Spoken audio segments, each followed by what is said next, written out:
All right, thank you everybody for joining us for our March 10th, 2021 council meeting agenda. It's a special council meeting to contemplate our budget. And I just want to first acknowledge that we are gathered and are zooming on the unceded traditional territories of the Comox First Nation, and that due to the coronavirus COVID-19 emergency, the City of Courtenay, with authority of Ministerial Order M192 Local Government Meetings and Bylaw Process, COVID-19, Order Number 3 implemented changes to its open council meetings. In the interest of public health and safety, and in accordance with Section 3.1 of Ministerial Order Number 3 M192, in-person attendance by members of the public at council meetings will not be permitted until further notice. Council meetings are provided over by the mayor or acting mayor, with electronic participation by council and staff via live web streaming. And with that, we only have 2 items on our agenda. So if somebody would like to move the general capital financial plan for 2021-25, that would be great. Move receipt. Second. Excellent. Thanks very much. And with that, I'm going to pass it over to staff, Trevor Christian. Thank you, Mayor, and welcome everyone. And thank you for adjusting your schedules for our little technical hiccup on Monday. And we're here tonight, and staff is pleased to present the 2021 and to 2025 general capital and operating financial plan. I think tonight's going to be a little bit unique in that we're not going to do our typical presentations. Council does have our presentation material, so that can form the basis of any questions that council may want to have. I think what we'll do is we'll have Jennifer Nelson summarize and speak to the staff reports for both general and operating, and then move into a question period. But before I do pass it over to Jennifer and her group, I'd like to thank staff and senior leadership staff in particular for a fantastic job, and I think a budget that reflects a very measured and conservative approach to budgeting while still satisfying some of council's strategic initiatives. I think this budget also reflects the incredible impact that COVID has had on not only the city of Courtenay, but obviously the city taxpayers. And we were only able to deliver this budget through some exceptional hardworking senior leadership group, even going back into 2020 when we put basically a halt on all expenditures. And that's allowed us to realize a very modest increase for this year. So with that, I'll pass it over to Jennifer Nelson, who can summarize the report and take any questions that council may have.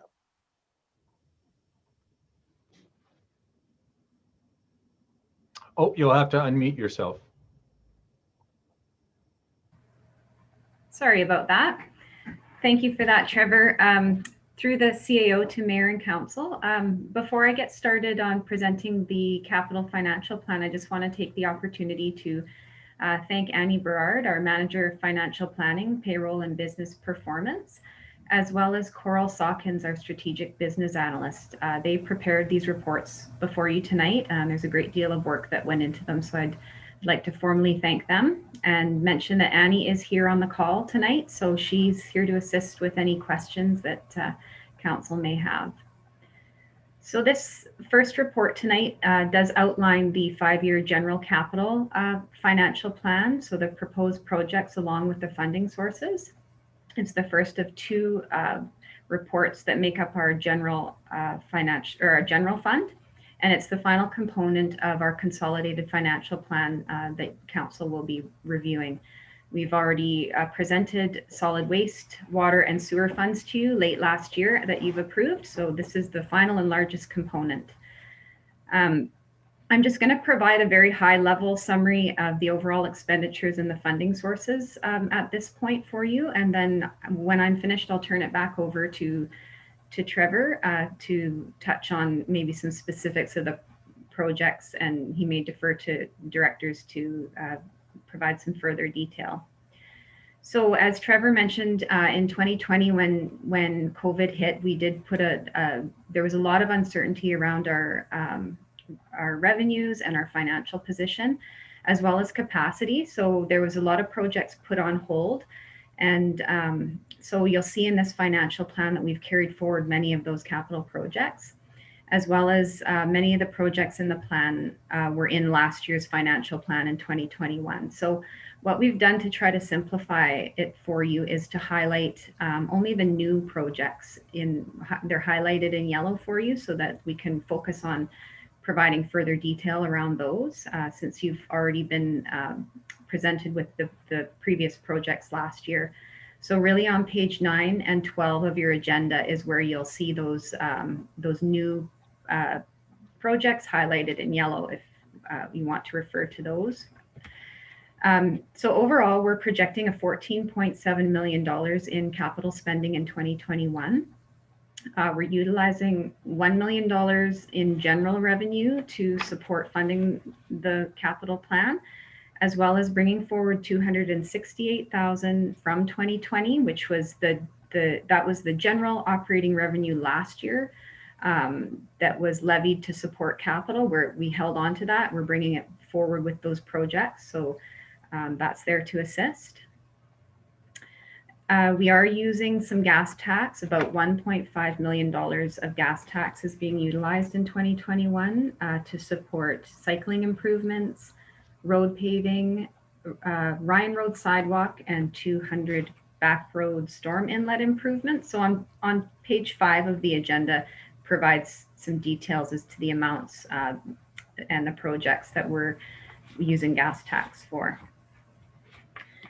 The COVID-19 Safe Restart Grant that we received in late 2020, we've also incorporated use of $300,000 towards this capital plan. So council's already seen and approved this method of funding, and we're using $100,000 to support City Hall renovation reopening, as well as another $200,000 towards a washroom in downtown to support the public and vulnerable. And finally, borrowing is a significant funding source for us. We're borrowing $3.4 million in 2021 to support the 5th Street rehabilitation project. So council's already approved all the mechanisms to borrow those funds. We're expecting the funds to come in later this year to support that project. That's the only amount of borrowing we have slated in 2021. And just to note that currently with all of the borrowing that's taken place over the last year, we're landing at about 16% of our borrowing capacity that we are allowed to borrow. So we're still in a good position there, and really even looking overall in this financial plan into the future, so 2022 to 2025, taking into account all those other projects that we're planning to borrow for, we're still landing around the 20% of our total capacity to borrow. So that's a nice balance, a nice place to be. And maybe with that sort of speaks to those major funding sources. I could turn it back to Trevor if he would like to speak to any of those new capital projects at this point. Thank you, Jennifer. I think what I'd also like to acknowledge is that in developing the financial plan, we heard loud and clear that for all very obvious and prudent reasons that increases this year were not appropriate due to COVID. So that's reflected in this budget. There are no net new positions. There is, however, one new bylaw enforcement officer that council's agreed to fund out of the COVID restart funds, which is entirely appropriate. And it's, 2021 is going to be a very interesting year for us. We, of course, have a new CAO coming on board, which we're all very excited for. And frankly, in terms of my own capacity, I'm very excited for that as well. We were also down a very important director's position for the majority of the year. So there's been some significant capacity issues. And what that has done along with COVID is really put on pause a lot of our strategic initiatives or a lot of our plans. Like what I'm referring to is the asset management plans, our water and sewer master plans, our beginnings of the integrated rainwater management plan. We know that, of course, in 2021, we want to update the transportation master plan, create an implementation plan, and a cycling network plan. We know that needs to be updated as well. That, of course, takes time and effort, and that's a deliverable of my role as a general manager of operations and deputy CAO, and I'm looking forward to that. And I think that will give us the exact information that we need to develop the asset management plan which will give us that 10 and 20-year capital expenditure plan that I think will give a lot more transparency and a lot more comfort to the council and to staff paving that path forward. So with that, I maybe offer it back to you, Mr. Mayor, and if there's any questions of the council, we can get into the specifics about certain projects. Thanks very much, Trevor. I appreciate that. And I guess, first of all, again, just to reiterate Trevor's comments, just really want to thank staff for going through our budget. You know, I mean, we know that there's a lot of drivers out there that we can't really control, but keeping our increase as low as possible and is really been a focus this year. And I think you guys have come through. So I really want to appreciate that and acknowledge it. Having said that, I do see that Councillor Hillian has his hand up. Thank you, Mayor, and I'll echo your gratitude to staff. It really has been an exceptional year, and I think we've done an incredible job in spite of the obstacles in front of us, and all the credit is due to Mr. Kushner and his team, his predecessor, Mr. Allen, for guiding us through an incredibly difficult year. I appreciate the intent of the plan that's put forward, and I'm sure there'll be detailed questions about specific items. I just wanted to clarify a couple of things. One was if you could just give us an update of where we're at with implementation of the downtown washroom, that $200,000 item. I know we've had some recent incidents on the street that have reemphasized the need for that facility. And my second initial question is the bylaw position that we're including. I guess our assumption is that that will be absorbed by general taxation and in subsequent years once we've expanded the COVID grant funds. Thank you. Thank you for the question, Councillor Hillian. That would be our assumption, but of course, the absorption into general taxation will be a decision of council at that time, but I think it does pave the way towards that second bylaw enforcement position.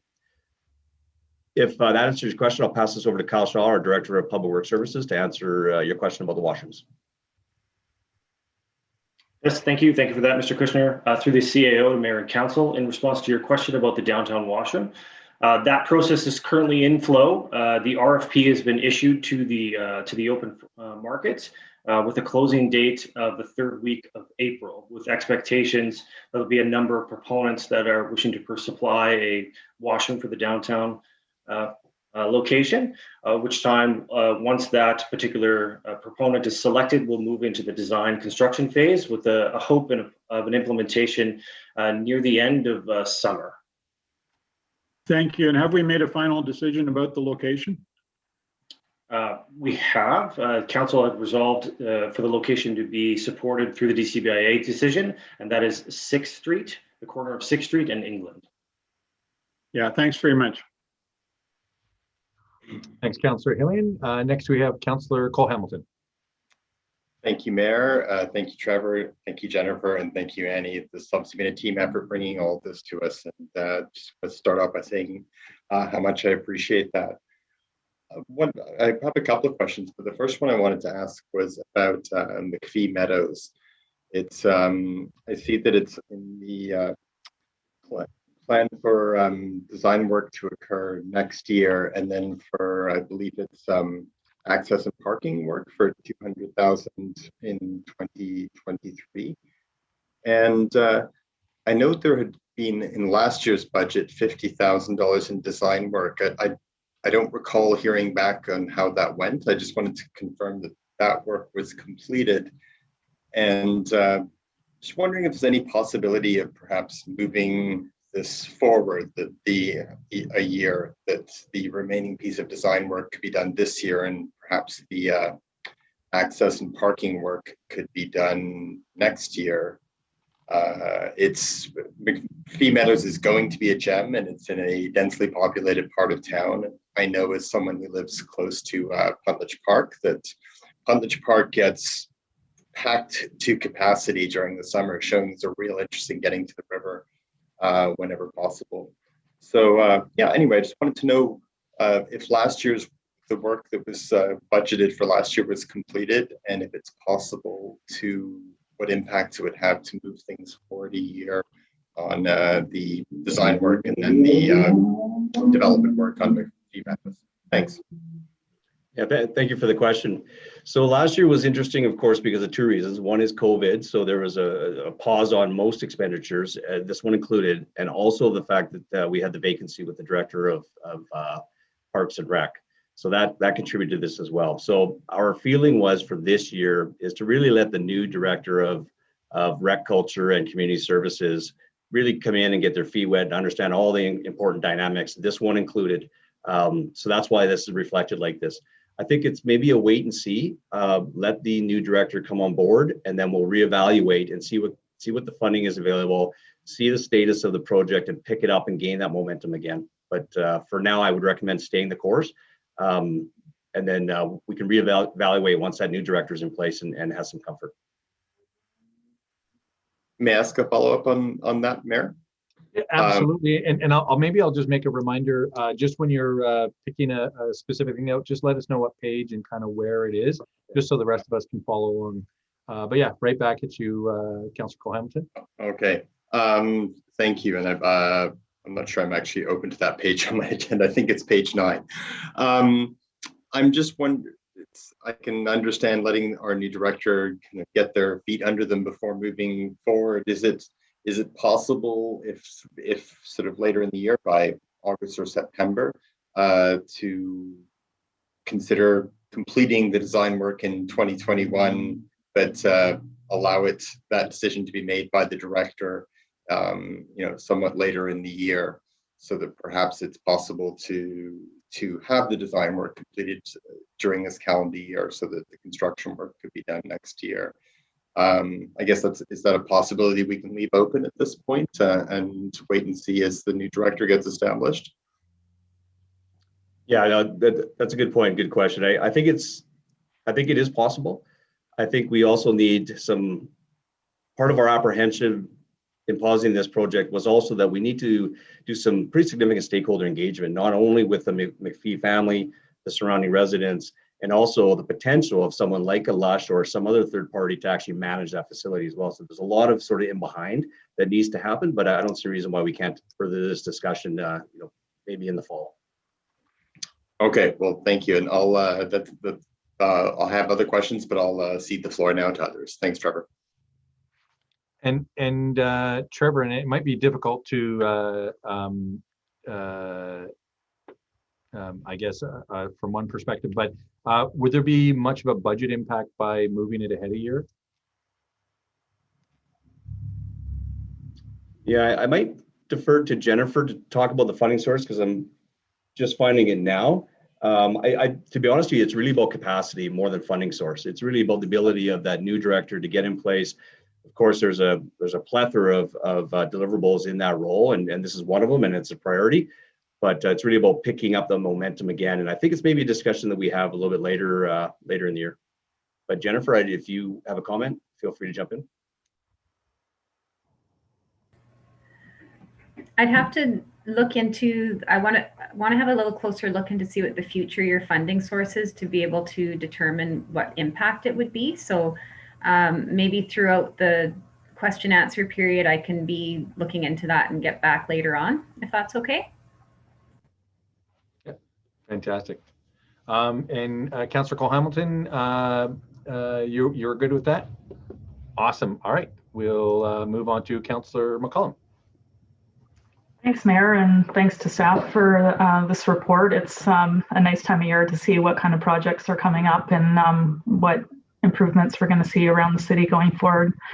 My question was actually similar to what was just brought up with McPhee Meadows, just to get started looking at kind of what was on last year's capital projects, and then what's this year. There was just a few items where they were not carried forward, but I wasn't clear if that was a completed project or not. And one of them was the Buckstone. There was a Buckstone connection down to Beechwood, I believe, that was in last year's. And I mean, I'm not familiar with that area. I don't visit it that often. I have checked out our new walkway, but I wasn't sure if there's a way for that Buckstone area to connect down to the waterfront, or if that's a future project. Thank you for the question. So the Buckstone Trail is complete and in service, and it connects down to the waterway now. Great. That's excellent to hear.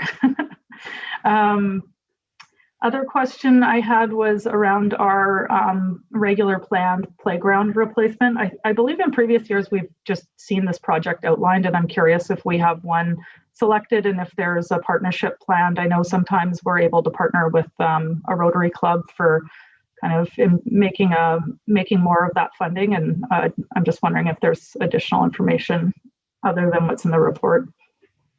Yeah, thanks for the question. I'll defer to Kyle Shaw to answer that. And I will say in terms of the coordinating of funding, that's the part of that community services portfolio of the new director for the Rotary interaction engagement. But Kyle can certainly speak to the operational program.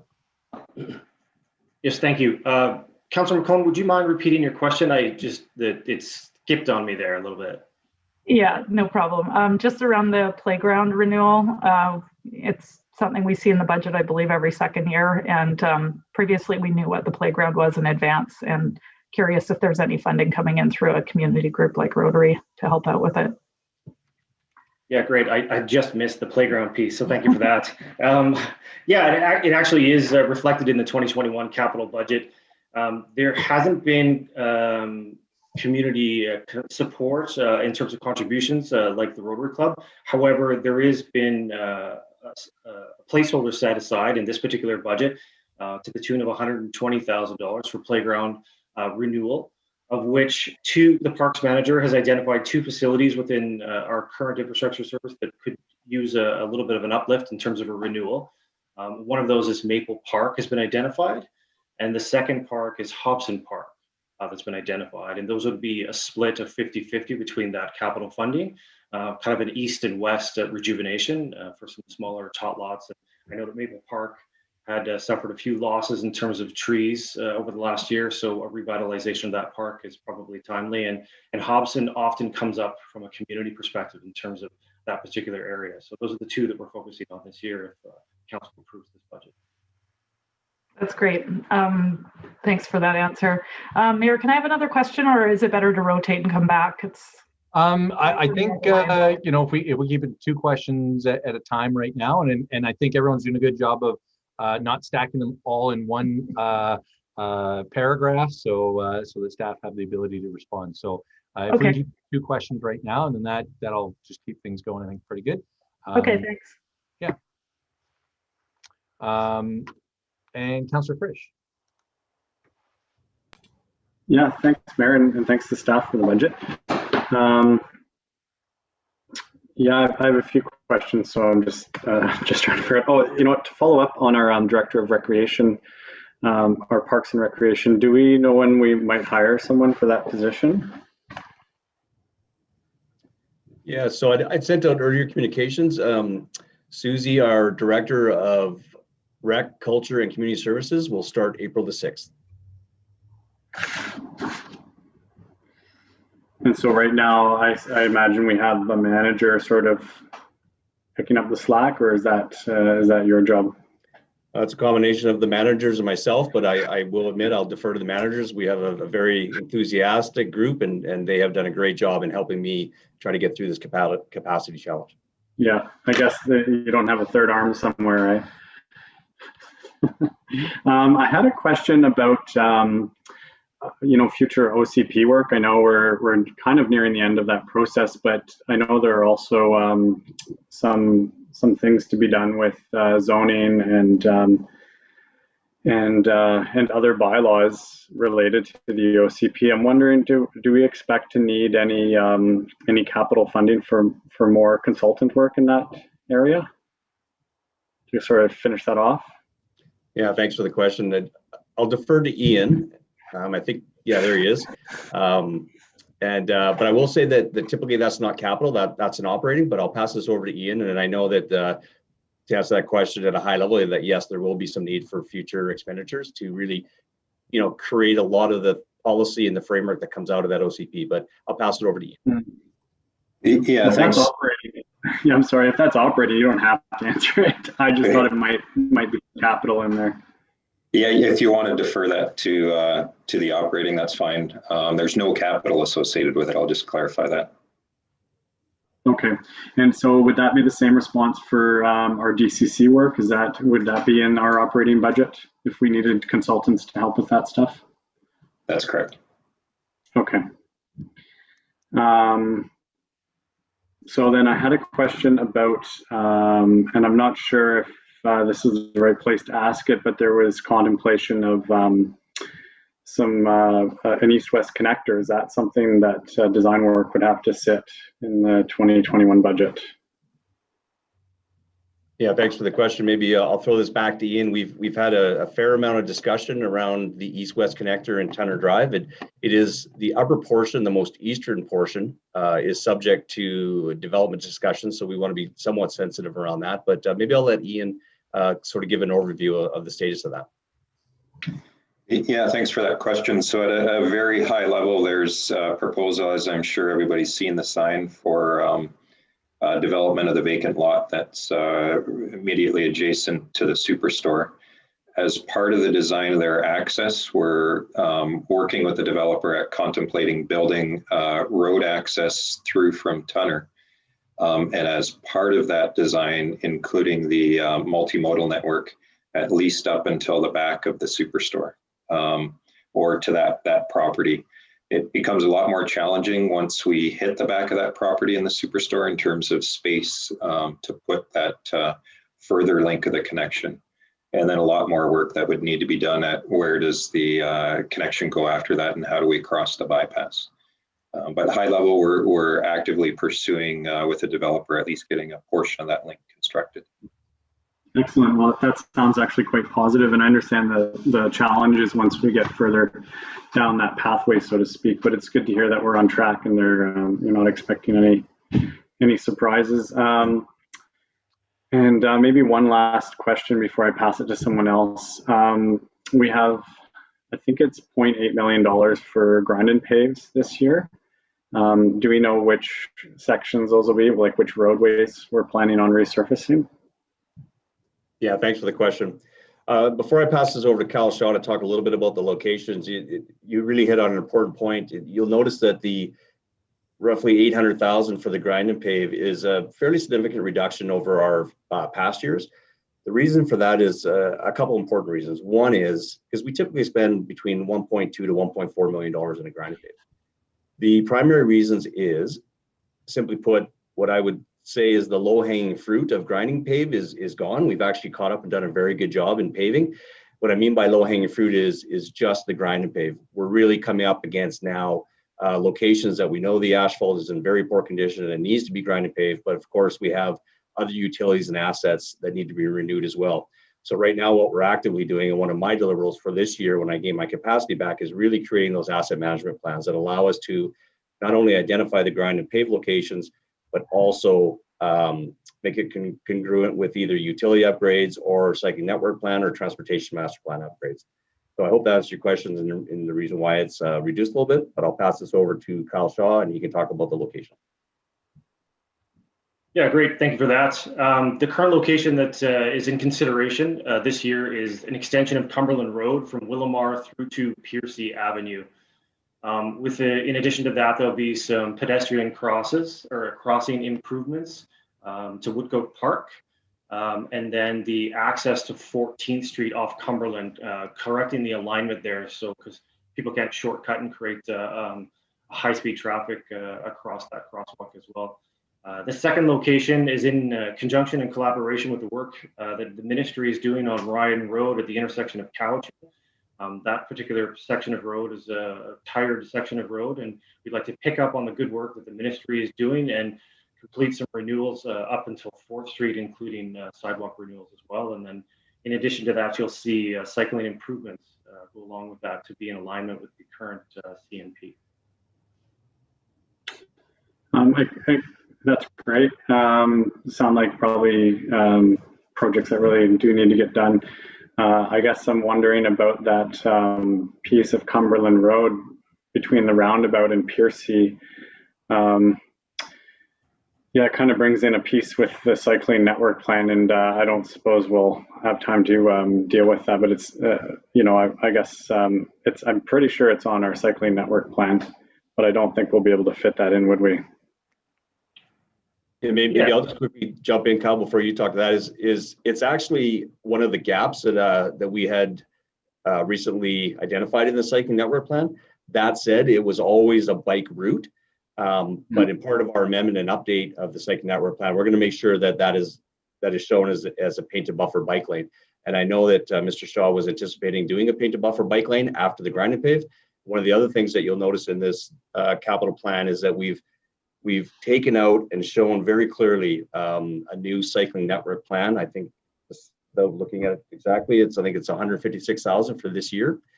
So those are the monies that we would utilize to put on top of the grind and paves to produce those assets. But I'll pass this over to Kyle to confirm. Yeah, well said.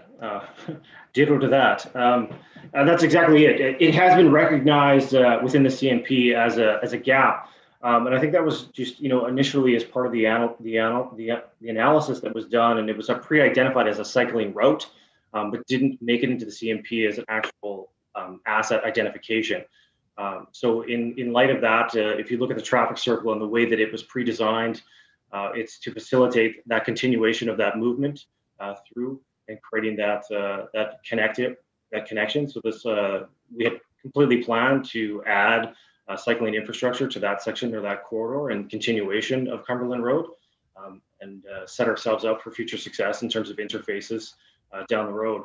In addition to that, where practicable and where possible, we'd like to install bike boxes or green MMA paint where we have already done infrastructure improvements in terms of cycling facilities. Now that we've had them in service for a number of years, we can get feedback from the Cycling Coalition and other user groups that have identified areas of concern that we can amend and continue to improve overall safety and the effectiveness of that infrastructure, as well as looking at Cowichan Ave is a bike way on the CNP, I believe, and it would be an opportunity for us to highlight that particular area as future extension into that particular corridor.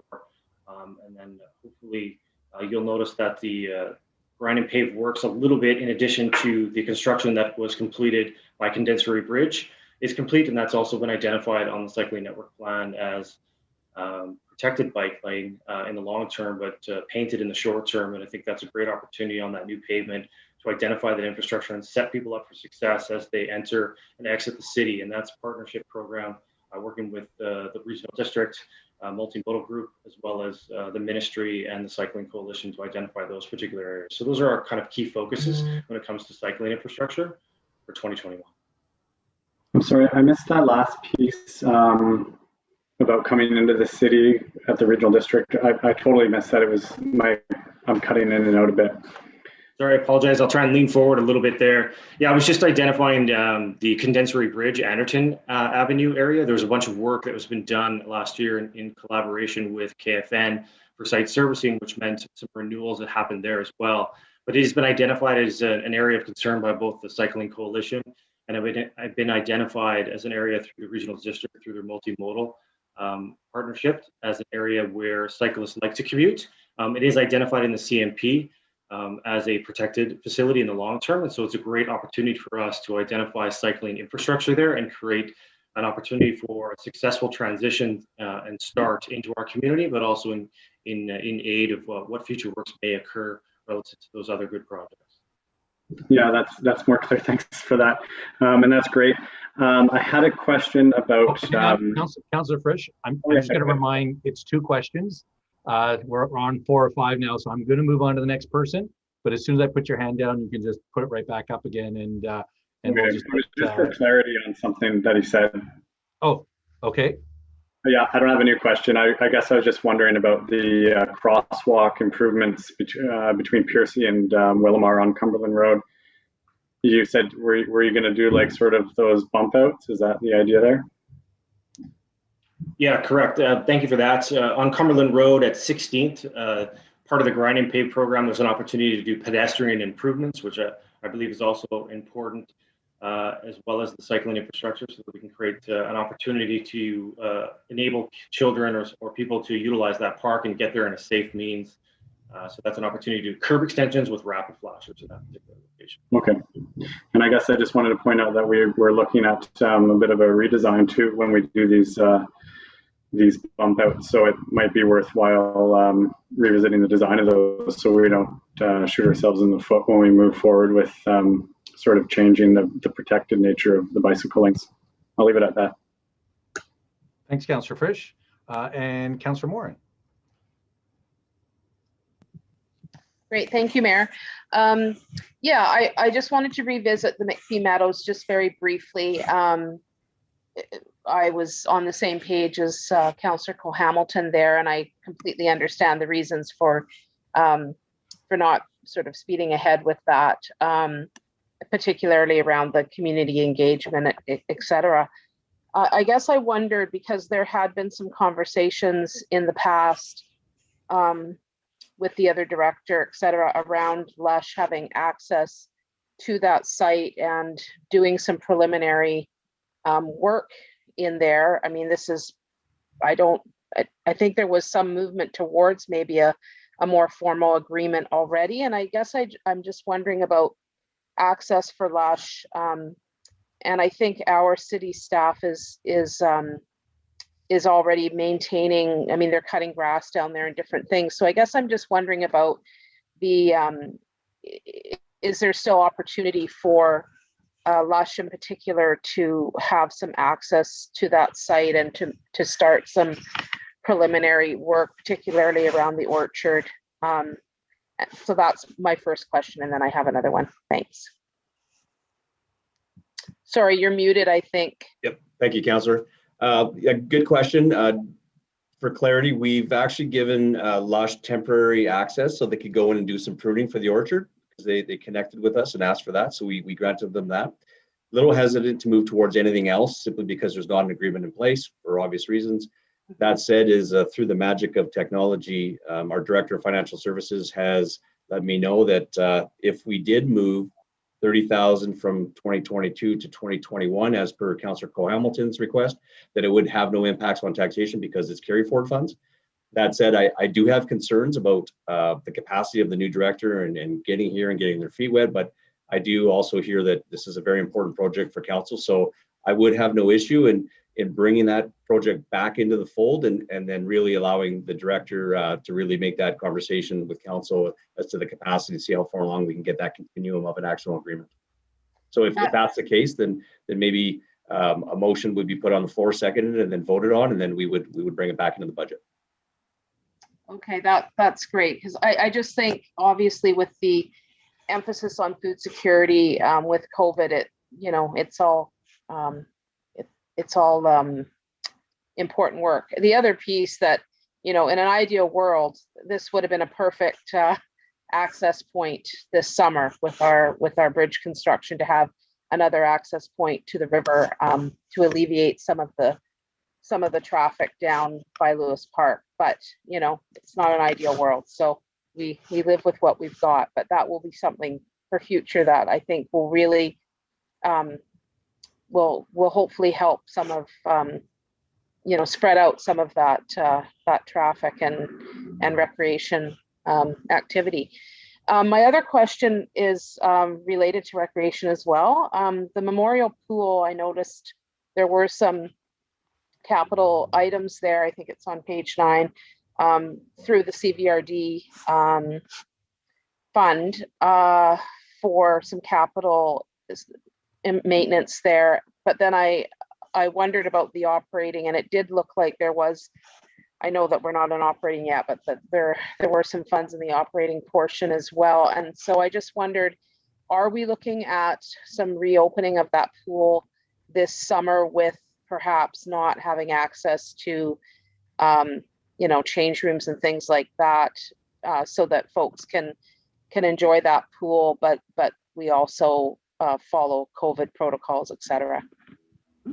Yeah, thank you for that question. If council proceeds as is with this budget, the plan is to open up the pool with limited access, and you're correct, limited facilities. The managers of recreation have done a really good job and a lot of hard work in coordinating with not only VHA but WorkSafe to ensure that the safe work plans are in place. It looks like it's a go. I know that there's a lot of pressure from the community to open up this facility outside swimming pool. And I think it's something that we put in the budget knowing that not only council, but the community was wanting, and we were just waiting to see how tonight goes, but to confirm that it is in the budget right now. In terms of long-term capital expenditures of that facility, we know that we're up against it in terms of its life cycle. It's near the end of life. You'll notice that there is a $50,000 study portion in that capital fund, and that will be one of the primary deliverables of the new director, is to work with the regional district and really analyze potential life of that facility. Is it there? Is it somewhere else? Is it a combination? But that will be a decision of future council. But for this year in 2021, it looks like we can open up the pool.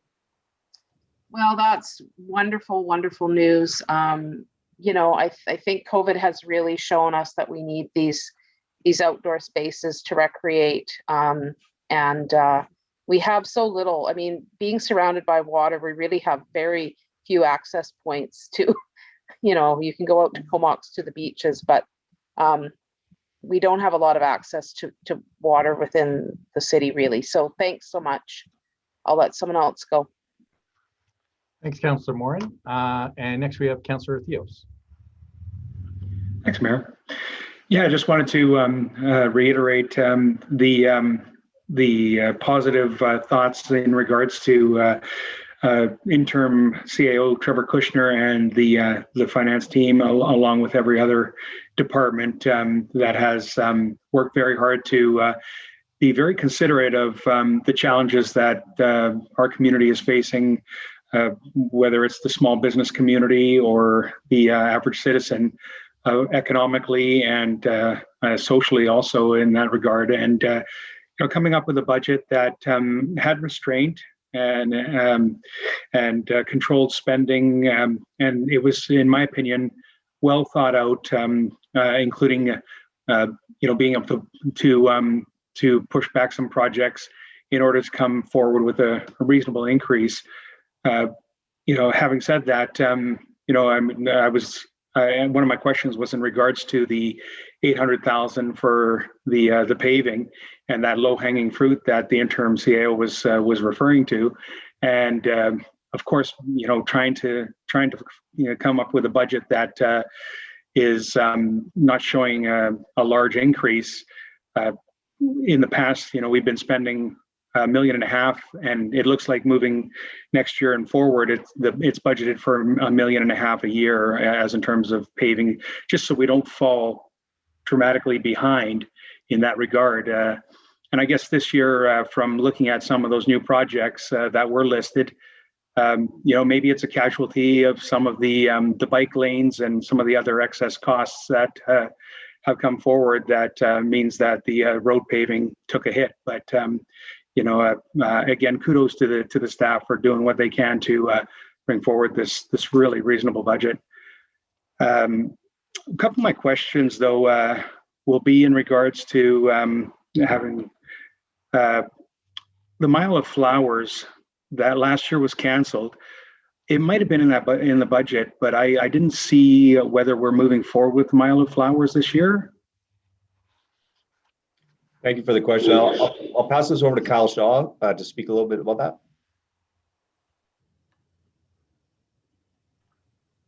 Yep, thank you for that. The Mile of Flowers, yes, unfortunately was canceled last year due to COVID. However, council should look forward to a report forthcoming with regards to a decision for the Mile of Flowers this year into 2021.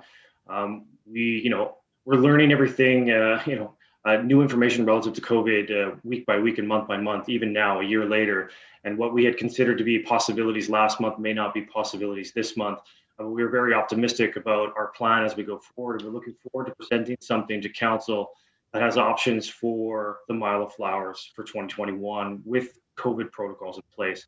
We've had a number of months to consider what that could look like in the future in the face of this, knowing full well that 2021 is going to be a year of recovery. So we're very mindful of that. We're also very mindful of the importance of that particular asset is to our community and our volunteers. We're looking forward to presenting that to council in forthcoming months. Thank you, Kyle. Appreciate the answer. Another question I have is in regards to we were talking about Tunnel Road briefly in an earlier answer. And I just wanted to confirm that the Tunner Road having a crossing on Ryan there could be as simple as just putting the lines there, which people have been asking for years. I believe that work was to be this year, if I'm not mistaken. Sorry, Councilor Theos, are you referring to the bypass?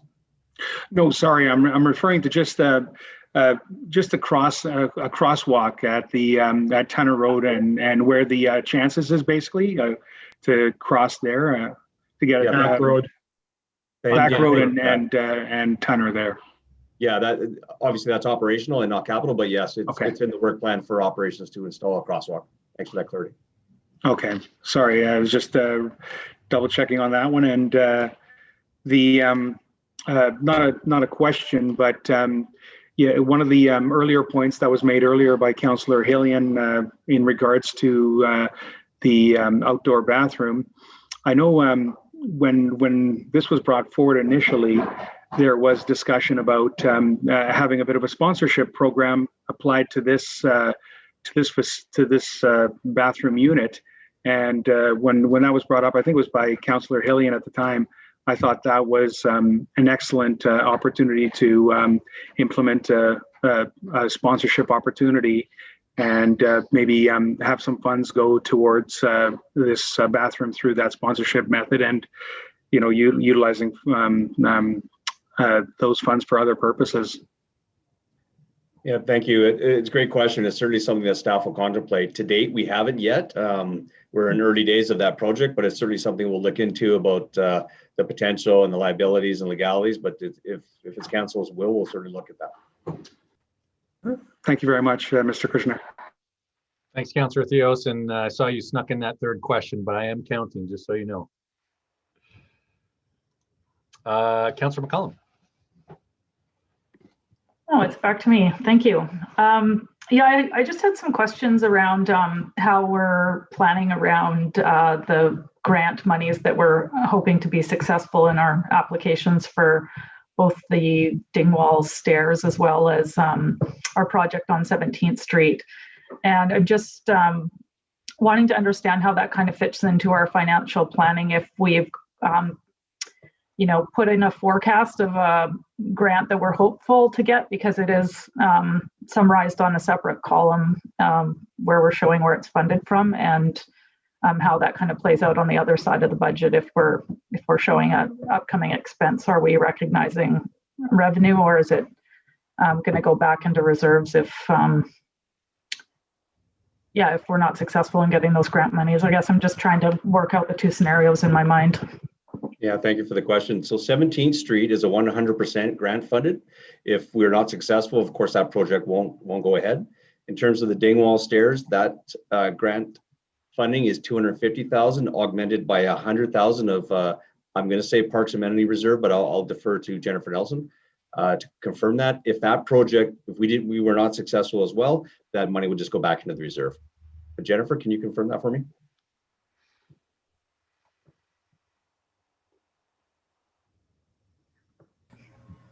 Sorry about that. I'm just going to defer this one to Annie Berard to respond to what reserve the balance is being funded from.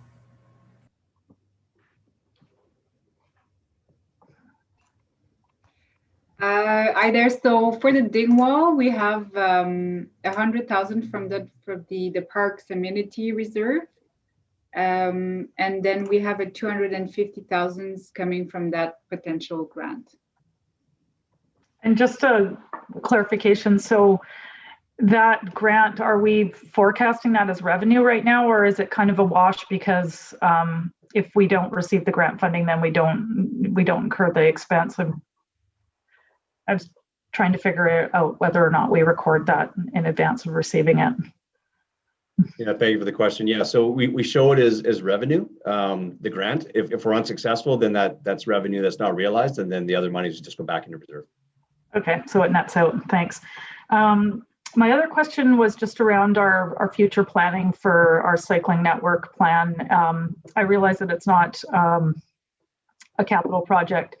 And when I first saw this these capital projects looking forward on our cycling network plan. I thought that might be planning, but after your explanation with how it ties together with our grind and pave, it makes sense to me.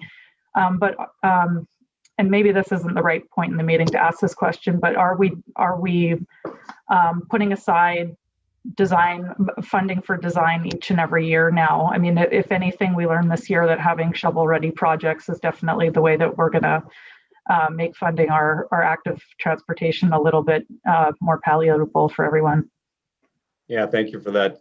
So you're right, you identified the cycling network plan capital improvements. That can also include design as long as we move towards construction very quickly. We've had that discussion before about other capital and design. So we will always leave a little bit in that 156,000 for this year, which is very modest, but it is a start of our cycling network plan implementation phase on the capital side for a little bit of design. We're looking forward for a cycling network plan update in the operational side. We'll talk a little bit of that later after dinner, but that's really where we're hoping that council will have some lunch and learns, and we'll have an update to that cycling network plan where we'll really get an idea of where council wants to go.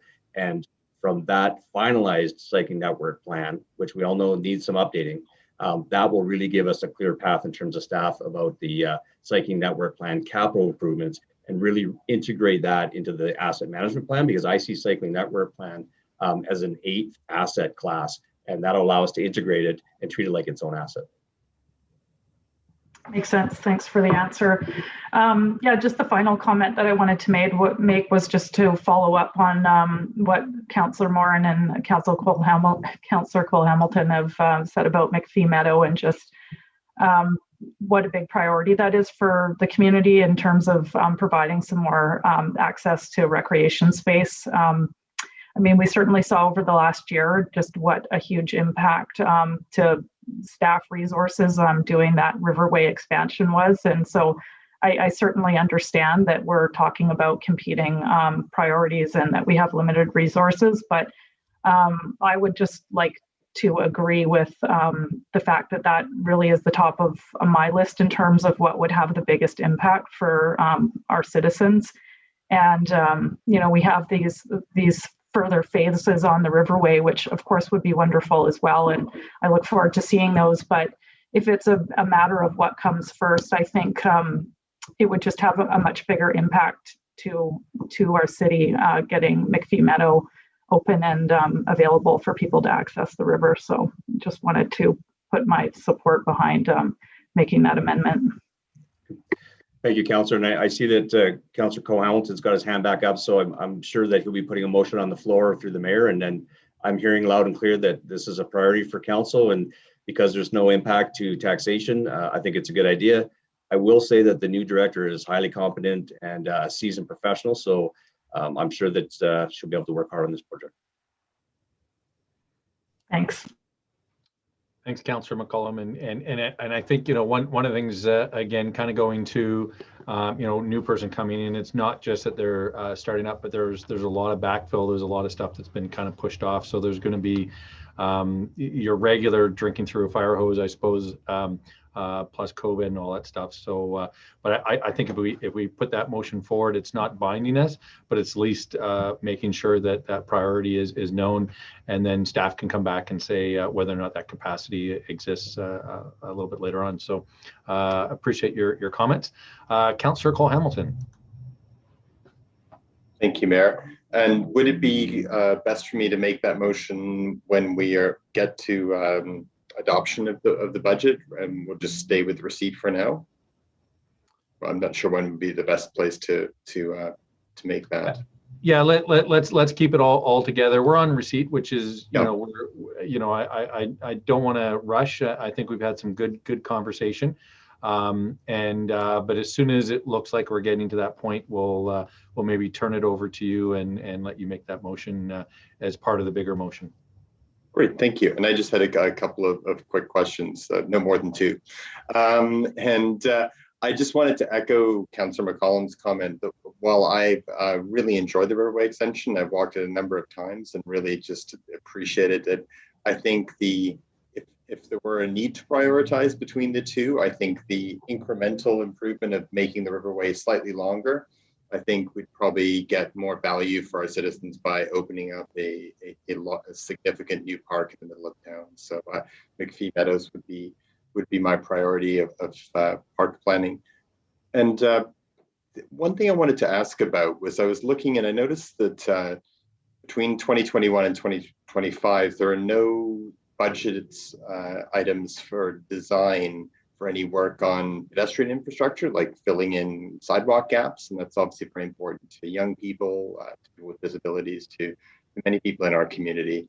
I mean, obviously there is the Riverway extension, but again, that's more of a destination recreational trail than a part of our network for getting around town.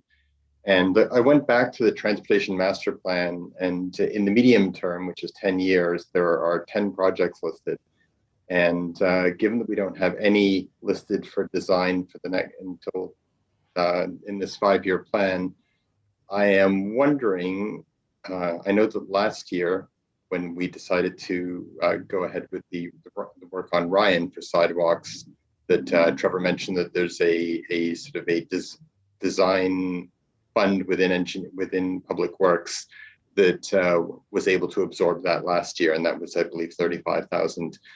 I'm wondering if it's possible to do the same thing with a piece of design work for just a single piece of pedestrian infrastructure. My suggestion when looking through the lists that are in the Transportation Master Plan was between the stretch of Fitzgerald between 21st and 26th.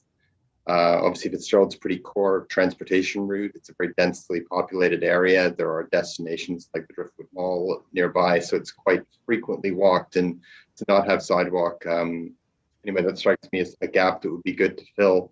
So I guess I had two questions. One was if the the Public Works Design Fund would be able to accommodate a small piece of design work on sidewalk like that. And two, if I'm obviously a layperson, I don't have the background to pick which would be the single greatest priority of the 10 projects in the Transportation Master Plan. If staff had any suggestions to ones which they thought were of higher priority than, say, 21st to 26th on Fitzgerald. And yeah, anyway, thanks very much. Those are my questions. Okay, thanks for the question. So typically we don't design sidewalks. The reason what makes Ryan Road unique is we don't own that road. Of course, it's a ministry road, and the ministry requires design for sidewalks. So typically, Kyle's group will go through, they'll do improvements, and they'll just do what's referred to as a field fit. You just go and put in slab or curb and gutter, and you just do it in service without the need for design. Interesting note that you did pick up on is, which staff has as well, is that is a priority gap, is that sidewalk on the west side of Fitzgerald from 21st to 26th. That's what makes that interesting sort of interface between the painted buffer bike lane and the residential parking and the transit stop. It's really kind of a, frankly, it's kind of a dog's breakfast right there that we want to improve. But having said that, is a significant cost of a sidewalk, probably in the neighborhood of 400,000-ish, somewhere in that range. It's quite long, it's quite significant.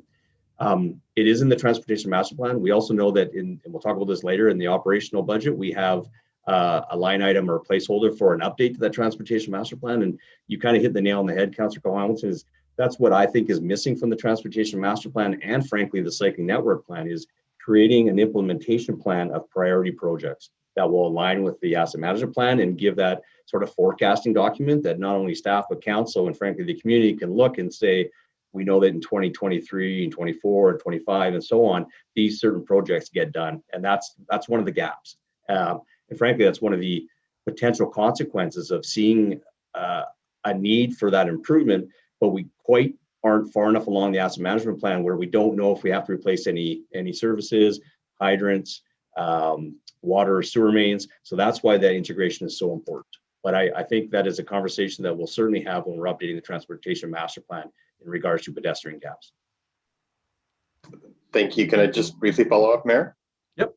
Thanks.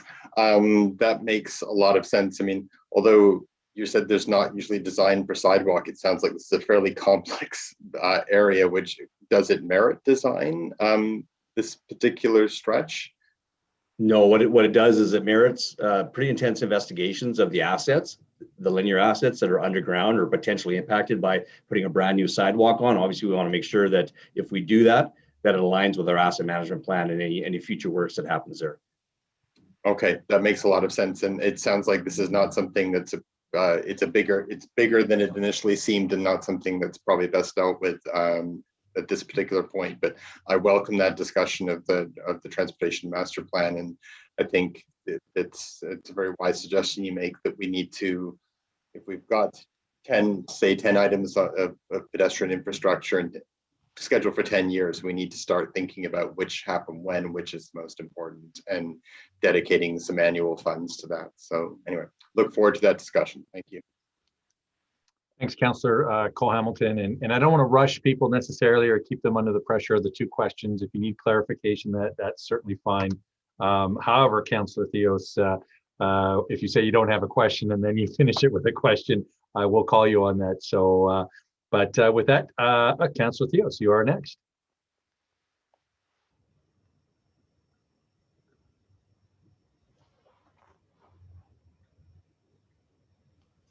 Oh, sorry. Considering that others had 5 questions, I thought that was okay. So I slipped it in there. The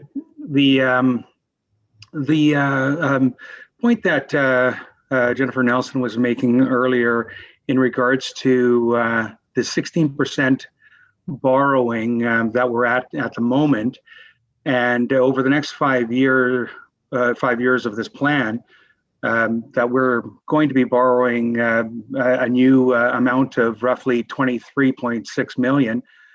I am just curious on how does that work, that it takes us from 16% to 20% with what seems to be a fairly large sum of borrowing. I'm not sure what our capacity is and what 16% is.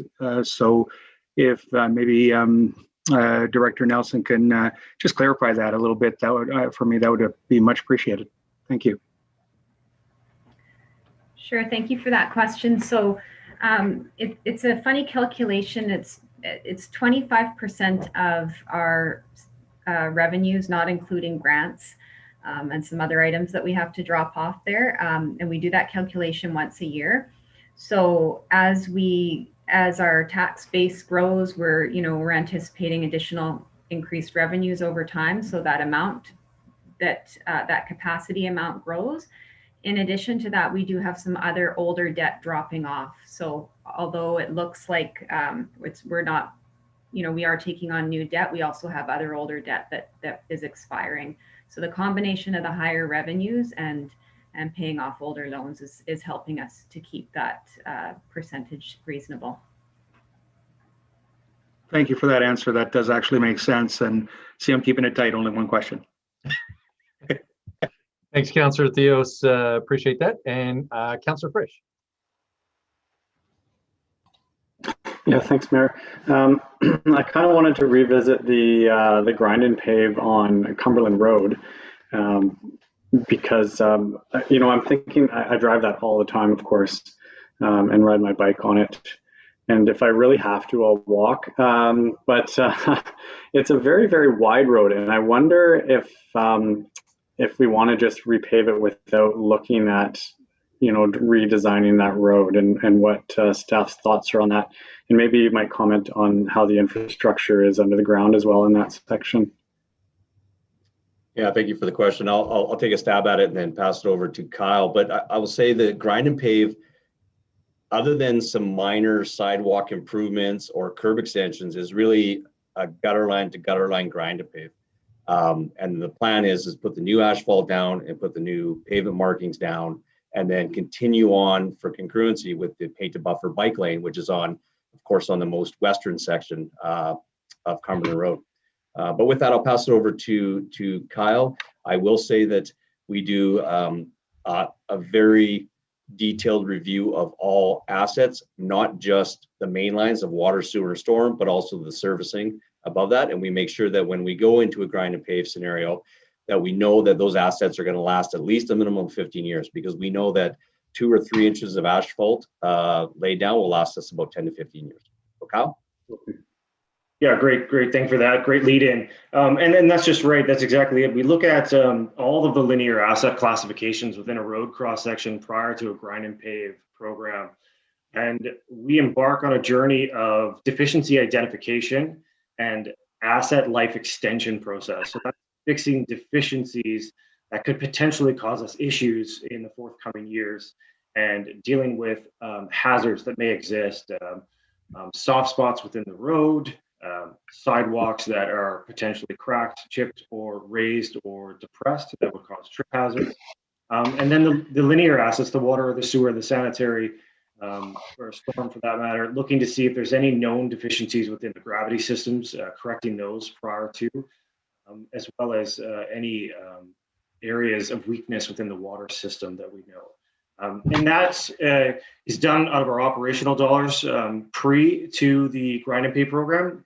And it's done at a very high level, known based on what we know to be industry standard relative to break history or life expectancy of those assets. And then just that, we're just trying to get them to a point where the layers of assets class start to align in the long-term strategy in terms of our overall master plan, so that when the next time that road surface is due for renewal, there'll be another asset class that can be done in collaboration with it to refine those costs and bring those synergies into those projects. And to your point about the road being wide, absolutely, the road is wide. And I think what you recognize from the other portion of Cumberland Road is when you put in the established bike lanes and you identify that parking corridor, that bikeway corridor, and the drive lane, it becomes very succinct in terms of its travel lane. And you find people slowing down, staying within the confines of their lines, and creating a very clear linear path for people to move forward that creates an overall safer environment for all modal users. That's the goal of the grind and pave program. Yeah, well, that makes sense, and I guess that is what I'm kind of getting at with the idea of a design is, if we want to continue on with making those bike lanes, safe and more usable, what would it take just to move them against the sidewalk? I think the last time we discussed this, we realized that the cost was fairly minimal, and the majority of the cost is actually in concrete work related to pedestrian infrastructure, which of course is really important as well. But I'd hate to see us put down lines and then have to take them up a year later because we're finally getting around to getting into our CMP. So I'm wondering, is it possible to have a look at that and possibly use a slightly different design than the buffered bike lane out in the middle of traffic? Sorry, Kyle, I was going to say, maybe I'll jump in. That's probably a discussion best left for the cycling network plan amendment. And that's where, because we know it isn't just minimal cost, there are some costs and consequences around that. If that is a conversation that the council might want to entertain, it would be best not to put down any cycling infrastructure, pave the road, because we know that it's an asset that needs to be paved, and then wait for the cycling network plan amendment. That would be my advice. Okay. And I'm trying to remember if the bike lane repainting was in the operational or the capital. The $40,000. It's in operational. Okay. Thanks. Thanks, Councillor Frisch, and Councillor Moore. Great, thank you, Mayor. I think these are my last questions, so I might squeeze in a third, but they're very quick. So the first one was about the spray park resurfacing. I was glad to see that on there because that's such a well-used area. I was just curious how often that resurfacing needs to occur.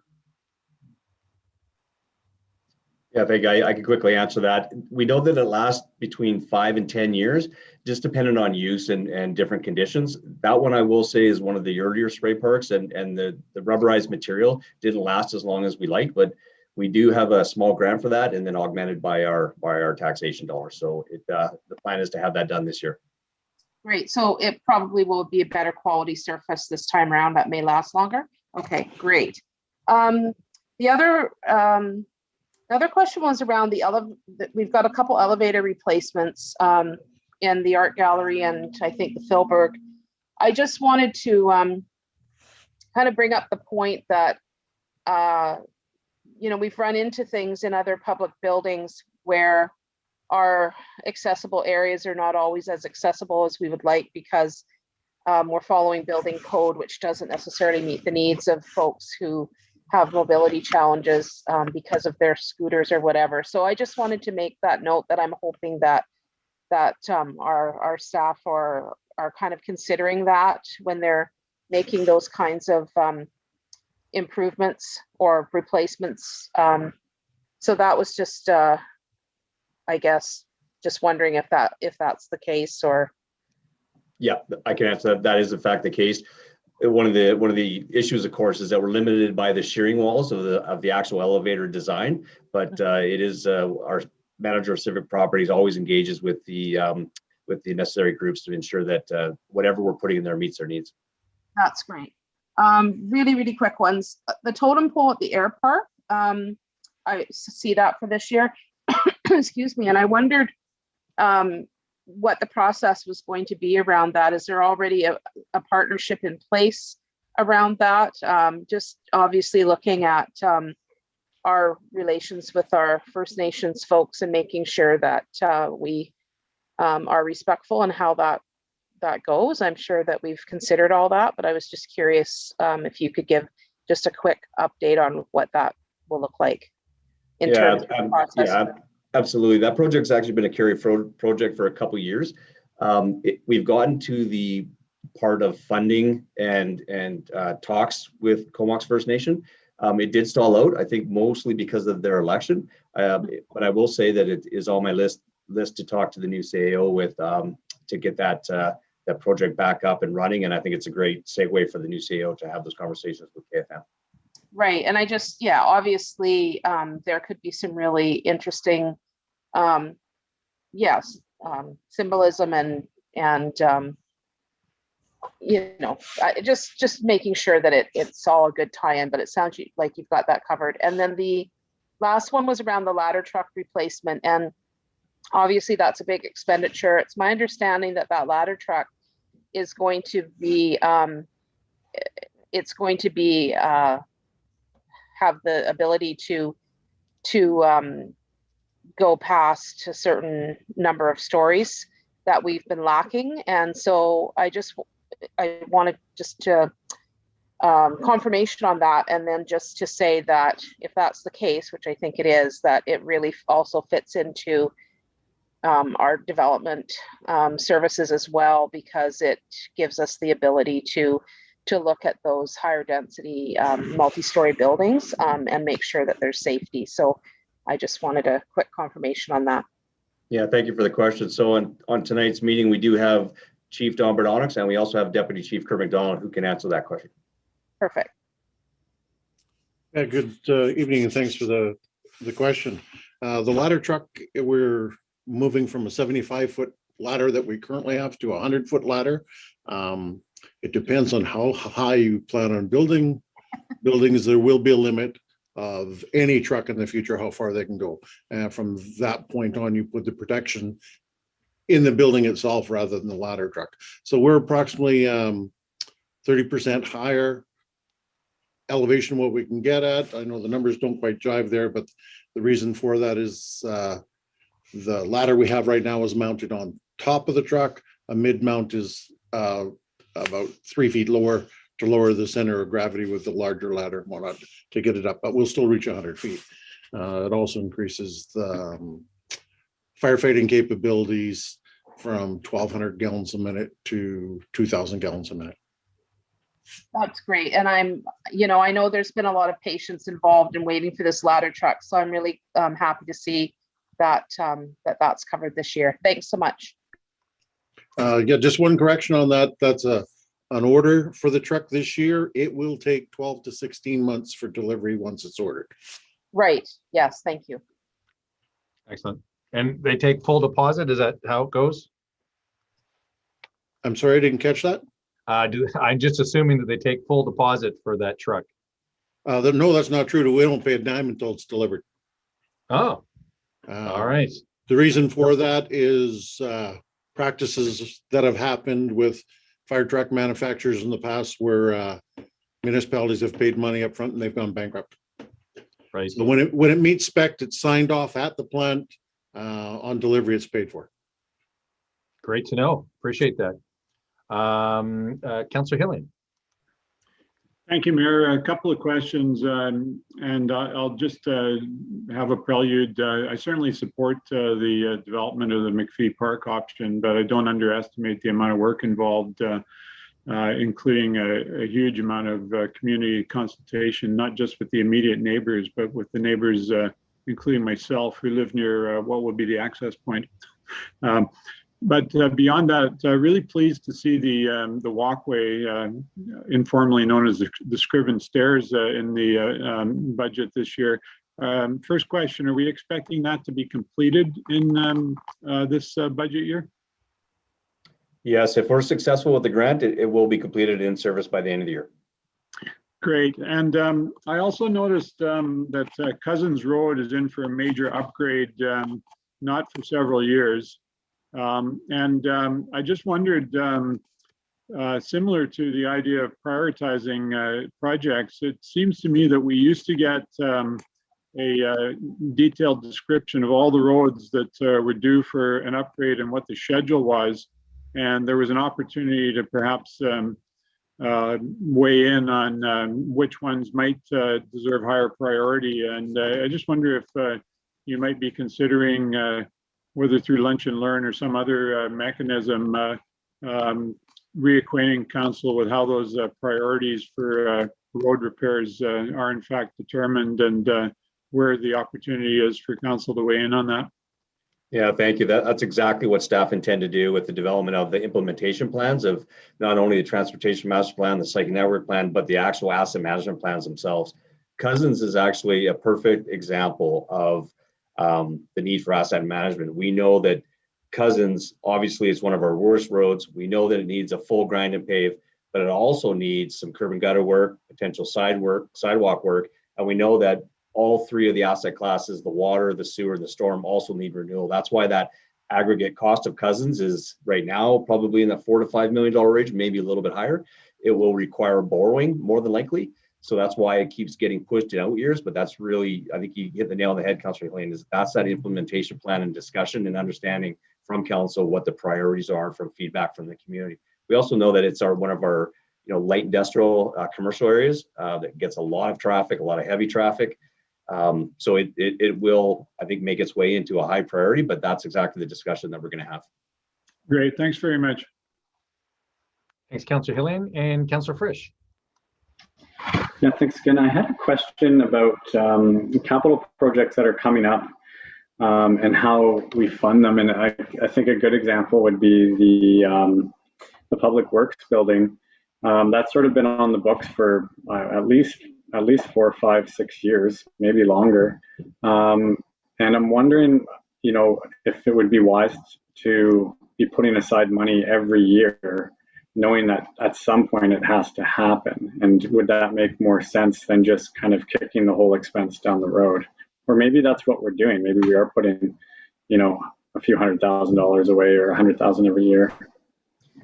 Yes, maybe I'll just answer it and then quickly defer to Jennifer Nelson. Yeah, that's an interesting project. So that's been ongoing. I arrived in Courtenay around 2015, beginning of 2015, actually, and it was being contemplated then. It moved into a conceptual stage and then sort of to preliminary design, and that's where it is now. And that preliminary design needs a business case. And as you recall, through the Council Select Finance Committee, that's one of the mandates as well, is to review and recommend the 2 business cases, one for the Public Works Admin building and the other one for the second satellite fire hall. To answer your question about funding, it's typically those kinds of large expenditures are funded by debt and then amortized over 20 or 30 years so that the taxpayers of that time period are realizing the benefit of that. But I'll pass it over to Jennifer and see if she has any comments.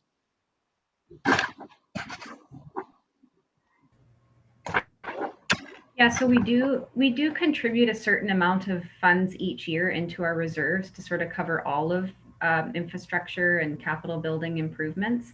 But generally we're drawing on those for the regular projects, the annual projects that we're doing to maintain, to make improvements as we go along. And then those larger items we do have identified as borrowing. So because the reserve just isn't sufficient. So if we were to start increasing those contributions to the reserve, that would impact taxation. So we would see increased taxation in these years right now. It's something we could do. We could set that aside, but then what we're doing also is we're impacting the current day taxpayers. Whereas when we borrow for a large building project like that, we're spreading the impact or the burden of the taxation out across the year of the life of the assets, and those that are paying taxes at that time are contributing. So there's two approaches to it. This one, because it is so significant, and we definitely don't have the reserves to support that, we've identified it as a borrowing project. Okay, thanks for the explanation. Excellent. Thanks for that. And yeah, I know that the borrowing, when I first got on council, that was one of the concepts that I found interesting, you know, that basically those that benefit pay, but the only way to do that is through the borrowing mechanism. Otherwise, people are sometimes paying for something that they may not necessarily be able to benefit from. And thanks for bringing that up, Councillor Frisch. I know when I spoke with John Ward years ago, like you said, 5 or 6 years ago, you know, his comments at the time were that, you know, there was some temporary buildings, but there, I'm not even sure how long ago. Wendy Schertzer probably has a better idea, but that whole idea is that those were temporary and that something would happen sometime. And I know council was able to take a tour of our current works buildings and get a sense of the conditions our employees are working in. And so it's certainly something that I think we're all hoping we can move forward on sometime in the near future. So and I don't see any hands up, but I am gonna, you know, almost like a public hearing, just confirm with council that there's no further questions or niggling things that you want to talk about before we maybe take a break. And we've got some motions to go through as well. So maybe what I'll do for now is I will consider receipt unanimously received, and I will pass it over to Councillor Cole Hamilton, who I think has got an idea of a motion to put forward. And just confirming, it's basically the motion that's in document, adding in an extra bit. Does that sound right, Trevor? Yep. Okay. Yeah, thank you, Mary. And I would defer to Wendy on the actual language, but I think it's just pass the recommended CO recommendation with the add-on for the McPhee metals. Okay, I'm just finding the recommended CAO motion, which will be on, there we go, perfect. That based on the March 10th, 2021 staff report, 2021 to 2025 general operating financial plan, council approve option 1 and proceed with the recommended 2021 to 2025 general operating financial plan, and the council. You're in the wrong page. I'm reading, I printed them out and I grabbed the wrong one. So I was hoping to end the meeting early. Yeah, page 3, I believe. Page 3. Okay, I'll try that again. Thanks very much. But based on the March 8th, 2021 staff report, 2021 to 2025 general capital financial plan, council approves the 2021 to 2025 general capital financial plan, and the staff be directed to include the 2021 to 2025 general capital financial plan into the 2021-2025 financial plan bylaw. And the amendment that I wanted to make was that the 30,000 for design work on access and parking at McPhee Meadows be moved from 2022 to 2021. And Wendy, you can tell me if that's in good order. That's perfectly appropriate. Thank you, Councillor Cole Hamilton.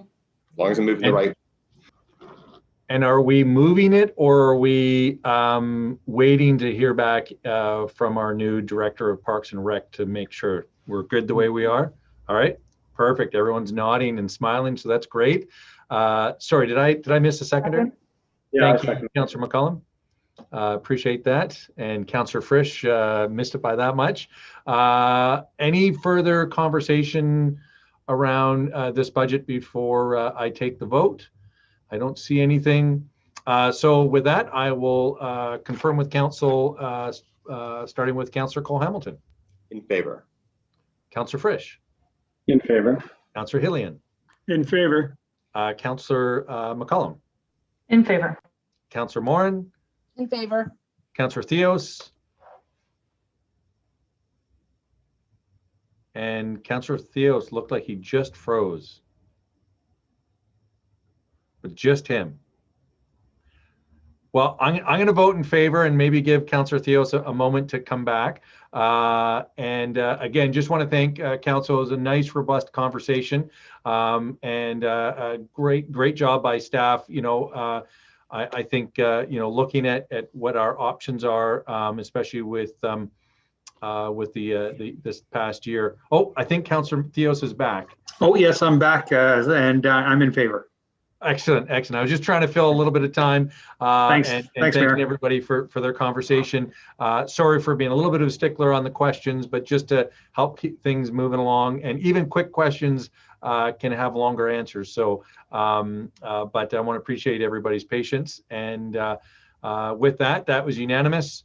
And we're going to now take a break. And we're at 5:25. So let's meet back at in a half hour, so just before 5 to 6, and then we'll get back underway. Councillor Hillian, did you have something you wanted to add? I just noticed you unmuted yourself. You're good? All right. With that, we'll see you in 30. Thanks, Mayor.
Welcome back, everybody.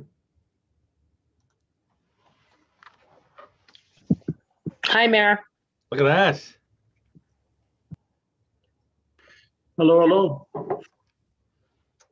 We'll probably just give everybody a minute or so to get settled and back to their desks and bikes and other things.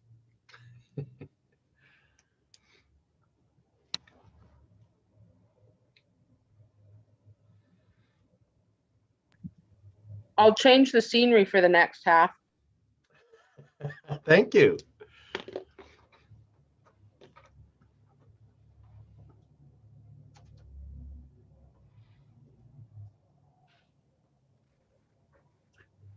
Are we live, Mayor?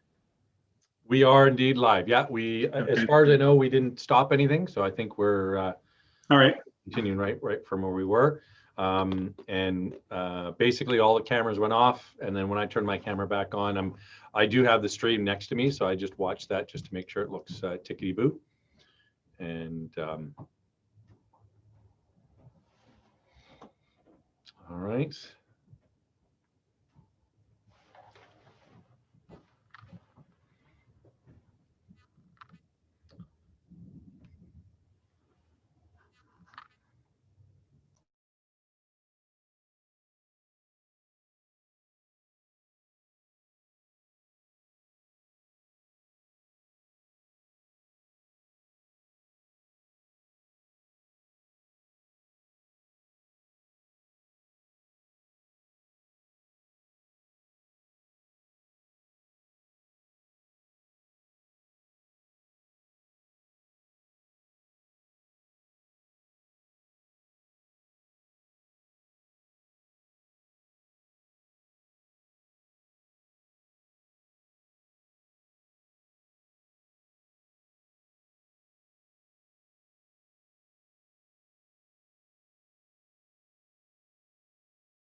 Oh, Councillor Theos, thanks for coming back. I think we just have Councillor Frisch that might need to.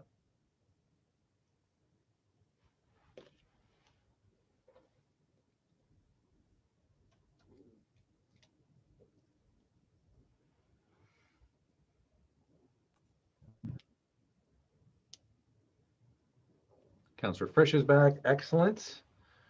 And we'll just hang tight for Trevor Kushner, who's back. Excellent. And of course, Annie, good to see you. And we've got Rayanne and Wendy, I think, are the last two. So we'll maybe give them a moment. Hopefully everybody did get a chance to turn your brain off a little bit and enjoy a meal. It was a very, very nice experience, I got to say, having a meal like that. So thanks to staff for including that in our schedule.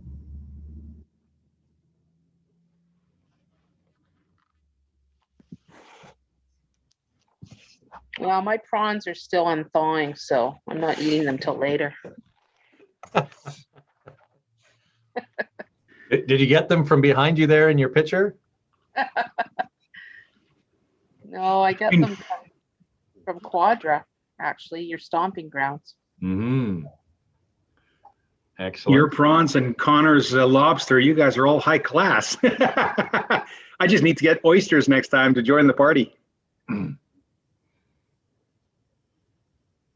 was Absolutely. spoiled as a kid. I had seafood all the time when I was a kid.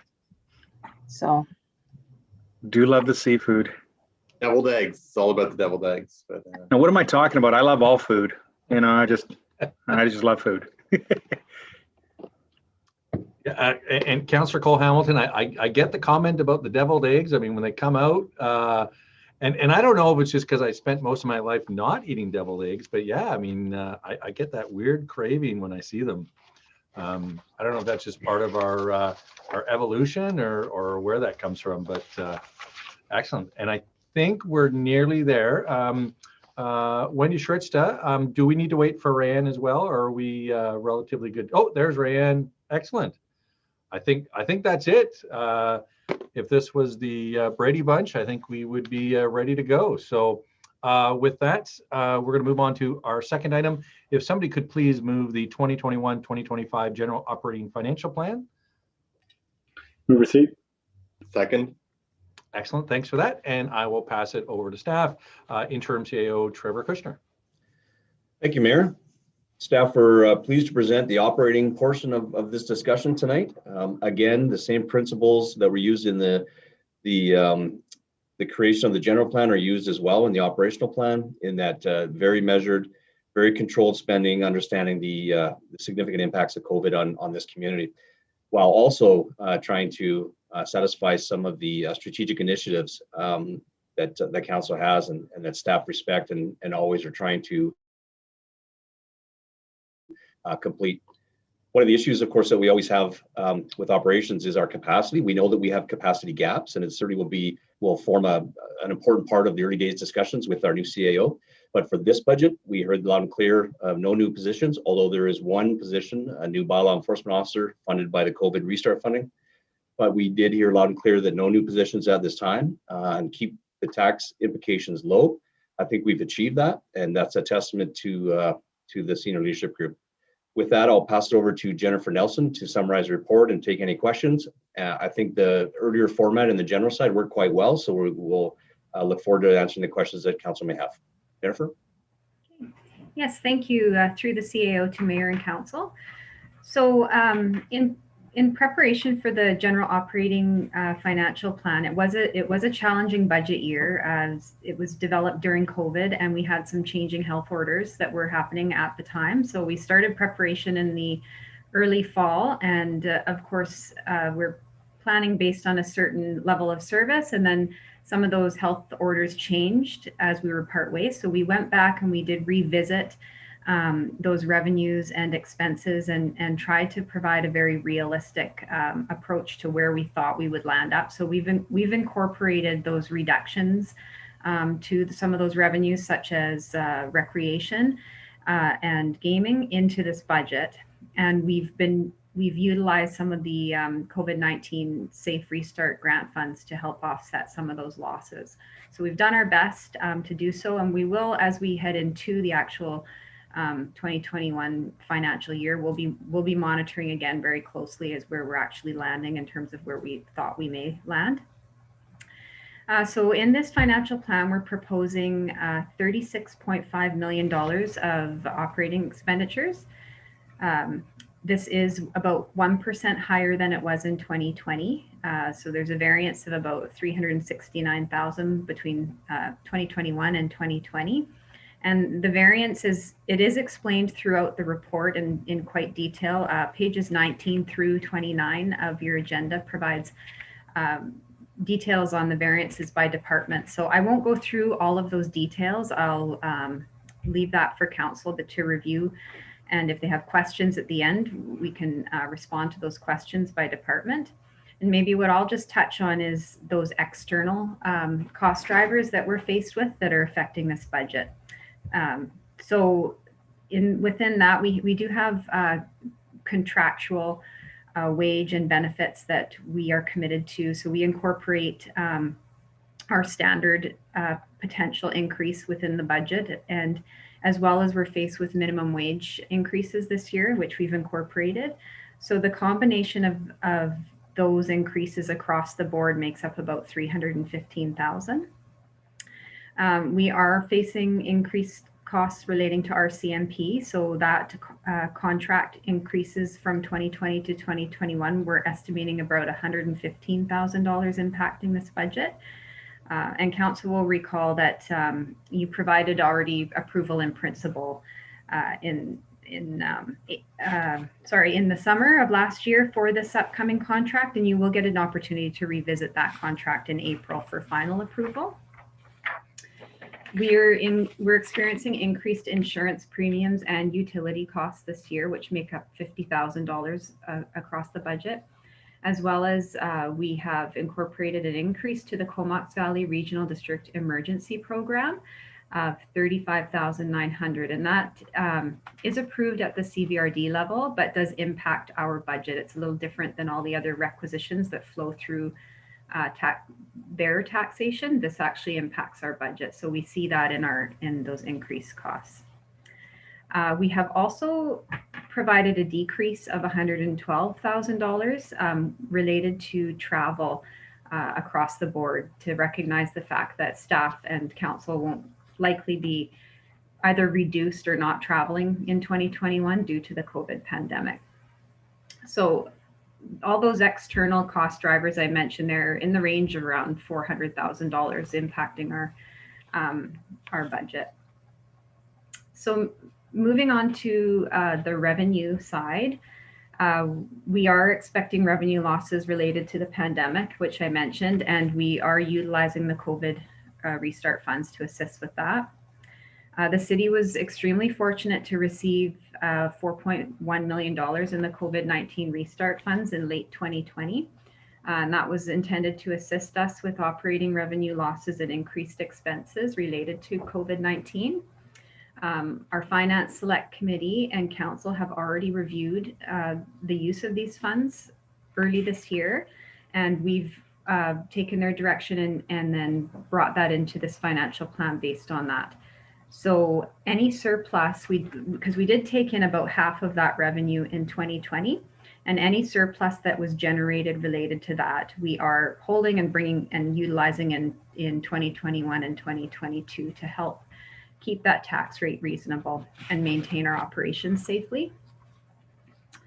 We're also experiencing increases to our new construction revenue. So the latest estimate that's come out from BC Assessment indicates that we are likely to see $750,000 in 2021 related to new construction. That's about $200,000 higher than we received in 2020. So that's helps us in 2021. And then we are utilizing about $1 million in 2021 of prior year surplus to help to keep that taxation need reduced. So we've experienced because we stopped a lot of our projects and we were able to control spending in 2020. We didn't. We actually had some savings that we were able to bring forward and utilize in this 2021 budget.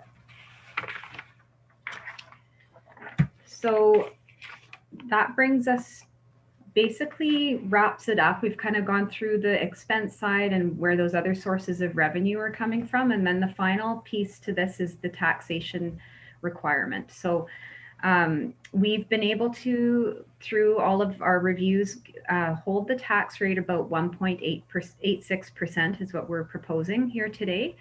And with that said, we've also, we're recommending to take a pause here on the infrastructure levy, which we incorporated last year of 0.5%. What we're saying this year due to COVID and recognizing the impact on residents and businesses this year, we're suggesting to take a pause here and reinstate that in 2022 so that the overall proposed increased taxation is only 1.86% in 2021. And what that would do right now, just based on our preliminary estimates of where the assessment base is going to land, because we still are waiting for BC Assessment to put out the final assessment roll, it's approximately $50 per average residential that they would see that impact. And so if we take into account all of the other user fees within the 2021 budget that have been approved, it's landing around $65 for that average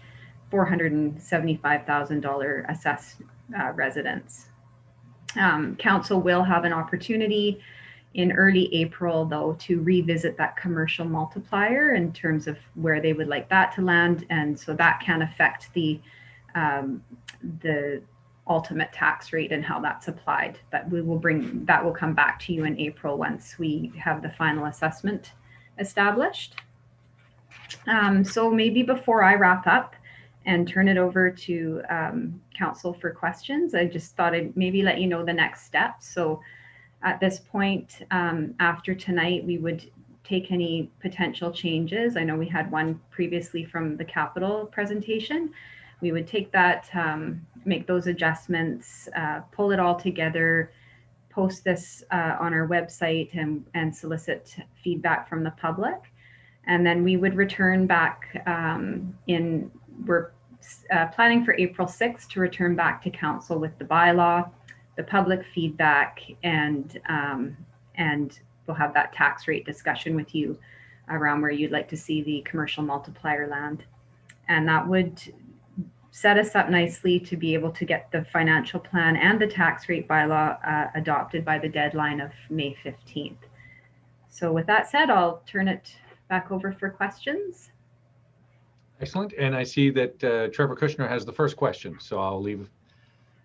Thank you, Mayor. Just more of a comment, and I wanted to echo Jennifer's comments, in particular around development. I'd like to, of course, thank all staff and senior leadership group for coming forward with an incredibly conservative budget. But I will say that I'd like to comment on Mr. Buck's group in particular, who, in the face of incredible rising development, still continued to deliver the level of service that allows a lot of this development to go through, and of course recognize the revenue, which was critical in getting us to where we are today. So a big thanks to Mr. Buck and his group. I'd also like to recognize the three managers on the recreation and culture side, Kathy Collins, Joy Chan, and Carol Miller, who, without a director, I think did an astounding job in recognizing and realizing some savings and pulling back on expenditures in that side, which again has helped us greatly. But lastly, I'd just like to comment that if there's any silver lining in COVID, I know council's heard me say this before, it has allowed us to take a little bit of a pause and a step back and see where our priorities are. One of the themes you see in this operational budget is the importance and the priority on completing those master plans that are so critically important to our asset management program. And those were put on pause last year, and we will endeavor to get those completed this year. And I think that'll set us up for many years to come for a 10 and 20-year capital and operating plan where we'll fully understand our goals. So with that, I'll pass it over to you, Mr. Mayor, for questions from council. Thanks so much, Trevor. Appreciate that. And so first question goes to Councillor Hillian. Thank you, Mayor, and thanks to staff for the report and all the work that it reflects. I did want to ask specifically with regards to the work of development services, because that's something that had been flagged for us before, the exceptional work that was done and the number of projects that moved ahead. But I'm wondering how much additional revenue did that bring in compared to what we may have expected in terms of our previous budget? And how is that additional revenue reflected in the budget going forward? Is it okay if I answer this one? So in 2020, development services came in at approximately just under $800,000 over budget in terms of their development and building permit revenue that came in versus what was budgeted. So that would roll into prior year surplus, which we are still actually finalizing our year end right now. We don't have the confirmed audited balances at this point. So we have all the details and we're working through that. But right now, that $750,000 or so would roll into surplus and then is incorporated in the prior year surplus balance, which you can find on, let's see what page of your agenda. It's page 42 of the agenda is our estimated balances of all of our operating reserves and our prior year surplus. So you'll see we have a significant amount of prior year surplus at the end of 2020, approximately $6.4 million. And that is made up of those, the additional surplus that we're recognizing in 2020, as well as the restart funds that we took in 2020. So it's really helping us, and we're utilizing that as we move into 2021 and 2022 to help catch up with our operations and keep tax rates reasonable. That's great. Thanks very much. And I'll just ask further. The general public might be surprised to learn that even though we had a number of program closures, City Hall wasn't open, rec programs and such, our operating costs didn't necessarily change that much. A lot of those fixed costs represent what it costs to run a building, what it costs to pay our staff, and we deliberately maintained our staff, not wanting to put people in a position of losing work during a pandemic, other than some small contractors with rec programs. But I'm just wondering what we have planned in terms of making the public aware of what the exact implications were of the efficiencies that were gained, the putting off of capital, the various steps that staff have taken to keep costs down, so that we're not looking at a more significant potential tax hike in this year's budget. So as I mentioned, we're just currently working on finalizing our year end, and our auditors are actually arriving here in the next week or so. They've started a little bit of the preliminary work. So really, once our financial statements come out, we'll tell the true story of where those operating expenditures landed versus what we budgeted. We're anticipating late April for that. So I would suggest that would be the venue to have the high level conversation. I mean, there's further, if council's wanting to see more further detail, we can provide that if there's specifics. So I might just comment that I certainly don't want to add to your workload at this time, but I just think it'll be helpful if we can have some really concise summaries for public consumption around the financial implications of this past year and where efficiencies have been realized that are enabling us to, for the most part, hold the line on taxes at this point. Okay. Yeah, we can definitely work on something that would support the financial statements and maybe make it easier to refer to. That would be helpful with that. Thanks very much. Thanks, Councillor Hillian and Jennifer Nelson. I know we just chatted about that probably 15, 20 minutes ago a little bit. There's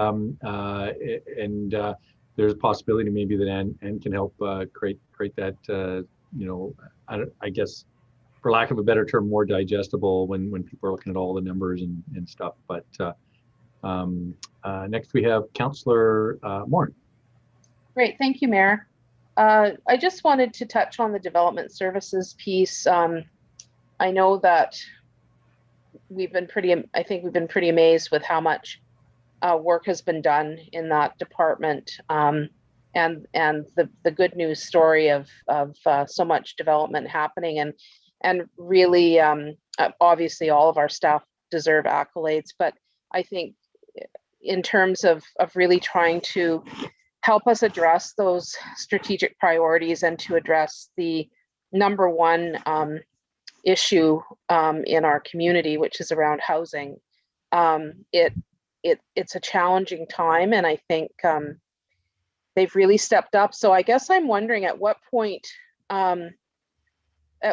do we look at capacity and growth in that department to help alleviate some of this, knowing that this doesn't seem to be slowing down, and we certainly don't want to burn people out, and we want to be able to to grow this area and to be able to do that. So that's my first question, and then I have just another quick comment after that.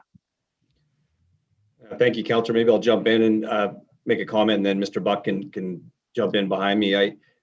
First of all, I appreciate those comments. We've been doing a lot of work with reduced capacity. I think the answer is that with the new CAO coming and a strategic planning session ahead of us in the early days, I think that's really where we'll begin to talk about the capacity challenges that we have in the face of many other pressures. Development is obviously one of them, but I would say that almost each department has their own pressures that are coming. And we're also challenged with just space. Well, one of the unique considerations and concerns that Courtney has from my perspective and being in other jurisdictions is that City Hall is chock a block full, as is Public Works, for example. So we not only have the issue of identifying the capacity and funding it, we also have the additional issue of where do we actually put everyone so that they can work. So, but I do know this, that it's high on my list in my initial discussions with our new CAO, and I know that the other senior leadership group feel the same as way. But with that, I'll pass it over to Mr. Buck. Yeah, thanks very much for that. I don't have a whole ton to add to that. I do, appreciate the comment related to burnout. I think a lot of the staff are feeling that, not only because of the workload, but I think across the board because of just the pandemic and COVID and the different working circumstances. I will also say that the addition of the Community Sustainability Division last year, without that, we wouldn't be doing what we're doing today. We've managed through that to separate off the OCP and some of the other policy work with that group to allow our core previous team on the development side to continue with processing applications. So, to Mr. Kushner's point, I think going forward when the new CAO comes in strategic planning, see where those priorities lie and look at where we, may want to add resources in the future would be a good discussion to have. Great, thank you. And the other comment I wanted to make, I think it's important. I know, I'm not sure how many people are viewing on YouTube tonight, but I think there is a bit of a misunderstanding with some of the public that council receive annual raises and that we vote ourselves raises in. And I just wanted to have someone confirm that we aren't getting raises yearly and that we haven't voted in an increase for ourselves. I think that's important for the public to know, especially during COVID when other people are taking a huge hit. So if someone could comment on that, that would be great. Thank you. Thank you for the question. I'll pass this over to Jennifer Nelson, and Wendy Sarista can also add some value with respect to the council resolution that supported this. Jennifer? Yes, I can confirm that council has not received raises. There is a bylaw that was in effect when council was voted in, and the wage was set. And with that, the bylaw is to be reviewed again in 2022 for to review and determine whether or not there would be an adjustment to council's remuneration. Yes, and I can add to that as well that, yes, that's correct. The council remuneration bylaw was adopted in 2017, and that for the calendar year of 2022 and for each calendar year of a local government election, the annual remuneration for mayor and councillors will be reviewed through a market review process to be completed in January of that year. Yeah, and I mean, the intent when we passed that motion, I think on our the previous council, was so that basically we would have the data to look at a wage change potentially, but that wage change would happen after an election, so that that removes the possibility of people necessarily voting themselves a direct wage increase. So. I think that's a fairly fair way of doing it, it certainly is probably preferable to us voting ourselves a raise every year or so on our own term. I think that is problematic for a number of reasons. Thanks for the question, though, Councillor Moore. That was good. And Councillor McCollum. Thanks, Mayor. And yeah, just some general comments about the operating budget. It's got a lot of good news in it, I would say. given the year that we've been through and all the unknowns that have had to be dealt with within our organization, it's amazing to see how much good news is here when we're looking forward to 2021. Our surpluses and our reserves are up substantially. The 5-year plan looks considerably better than when we reviewed this, same 5-year plan last year. And we're looking at being able to hold our tax increases just below the 2% mark, or our taxation, our overall taxation. I guess we'll see exactly how that works out for homeowners, but generally, I just want to say how happy I am to see that the state of the city's finances are looking this good after the pandemic, or well, hopefully what we're seeing as the end of the pandemic. So I just wanted to make those general comments. Something else that stood out for me is that we have seen a significant shift in the projection for both our prior year surplus and some of our reserves balances. And for me, it really underscores the need to get some policy in place at a council level of how we would like to see these dealt with when there is when our actuals land quite a bit differently than what we were expecting when we drafted the budget a year earlier. So I would just like to put a plug in for that. I know it was mentioned in the staff report that's something that's missing as far as staff are concerned as well. And I would say that I really agree with that assessment. So let's put that on the to-do list for the upcoming year as far as maybe the Finance Select Committee is concerned. I think that's an issue that needs to be addressed sooner than later. And then I do have a few questions around the budget, but overall I'd say I'm very happy with what's in it. One question I had is around the Public Works. There's one of the items that's listed as a cost driver is an additional $40,000 for maintaining our additional bike lanes.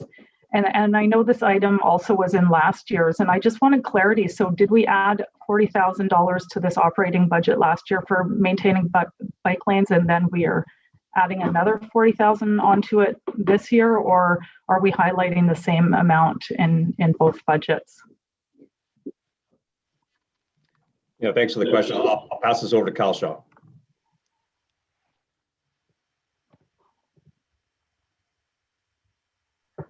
There you go. Sorry, my mic wasn't coming on there. I appreciate the question. The $40,000 that has been placed in addition to the operating budget is for the maintenance of the cycling facility infrastructure that has been implemented over the course of the last several years.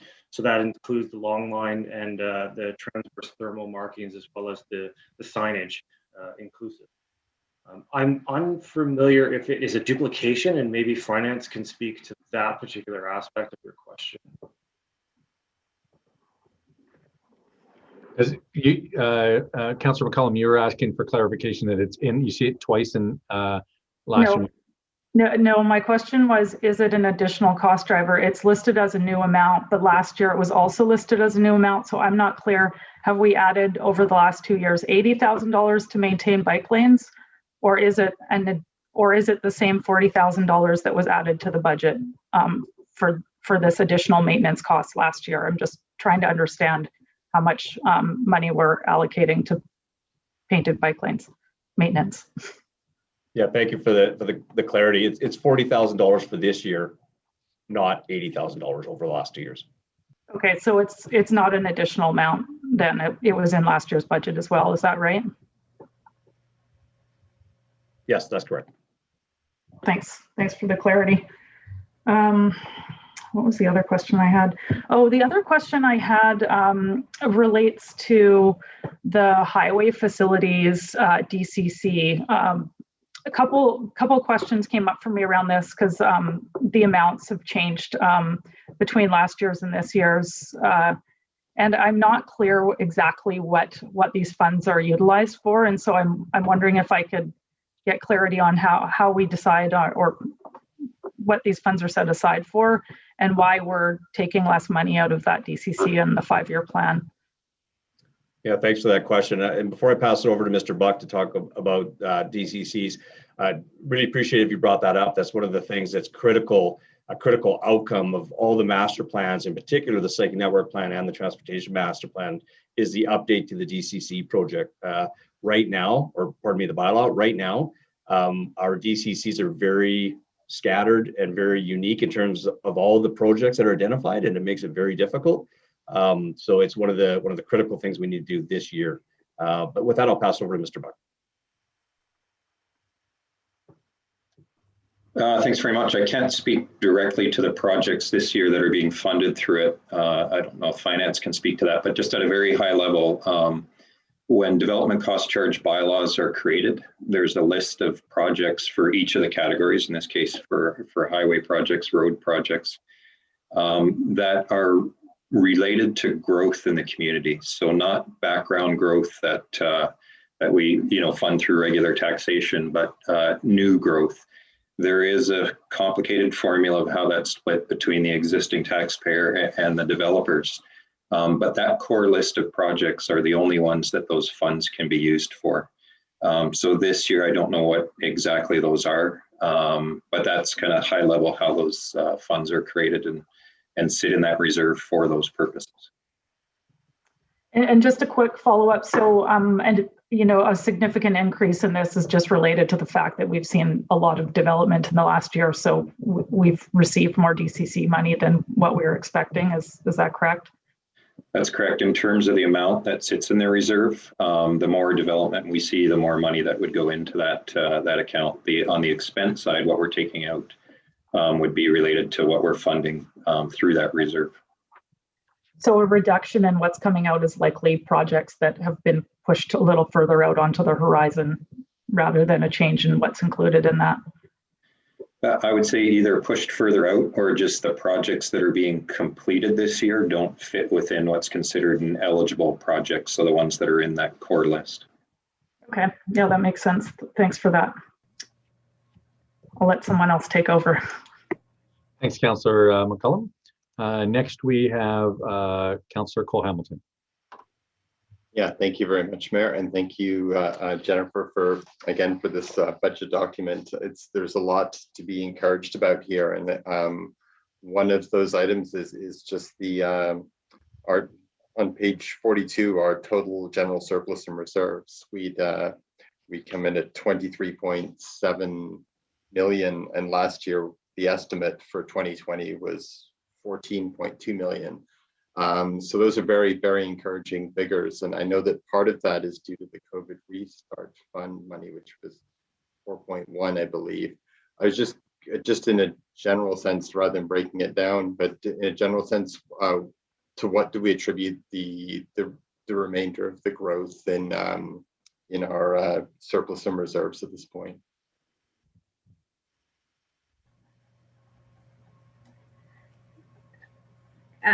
So the growth in the prior year surplus is largely reflective of the fact that we had an additional surplus carry forward from 2020.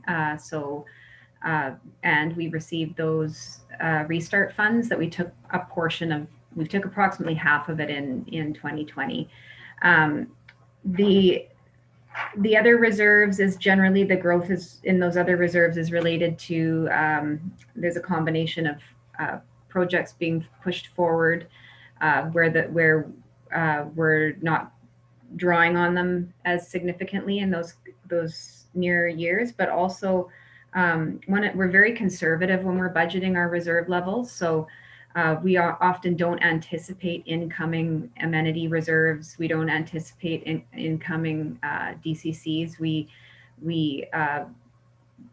provide the estimated unaudited actual at the end of the year, and then we draw on those funds out throughout the 5-year plan so that we're not anticipating revenues that may not come in. And so I think I would say what you're generally seeing in everything except for the surplus is the fact that we did have that significant development growth in 2020 and recognize those additional development and amenity contributions that have come into those reserves, and we're recognizing those, and that's helping us with the long term, and combined with some projects being pushed out to future years. thank you. That really helps in terms of understanding the reserves and in terms of the prior year's surplus. What would be the main sort of driver of that increase? So there's three main factors that drive that increase. One is in 2020, we actually budgeted to use $1 million of surplus that we didn't have to use because we held the line. There was a lot of expenses that weren't incurred and that were held. We tried to control spending as much as possible because we really didn't know what our cash flow situation was going to look like and how long the pandemic was going to last. So we didn't need to draw on that $1 million. Plus, we found additional savings of close to $1 million. And with that is about half of that COVID money in addition that we took in to recognize those revenue losses. We're able to then flow it through as prior year surplus and utilize it in a more general way to help reduce taxation in future years. So that's why that number has grown significantly since the last financial plan you saw. Okay, all right. Well, thank you for giving some context to that, Jennifer. Appreciate it. And maybe if I could just follow up, thanks, Councillor Cole-Hamilton, for that. At the top of page 42 for gaming funds, where it talks about general operating surpluses, just looking over the next 5 years, again, obviously gaming funds took a huge hit in 2020 and are probably going to take another big hit in 2021, which in and of itself is its own thing. But I was just looking at the numbers where that those numbers seem to be going down every year. And I just wondered between 2020 and 2025, just the rationale for that number to go down. And I wasn't sure if that's because it's compensating for other costs like RCMP or something, but just to get clarity.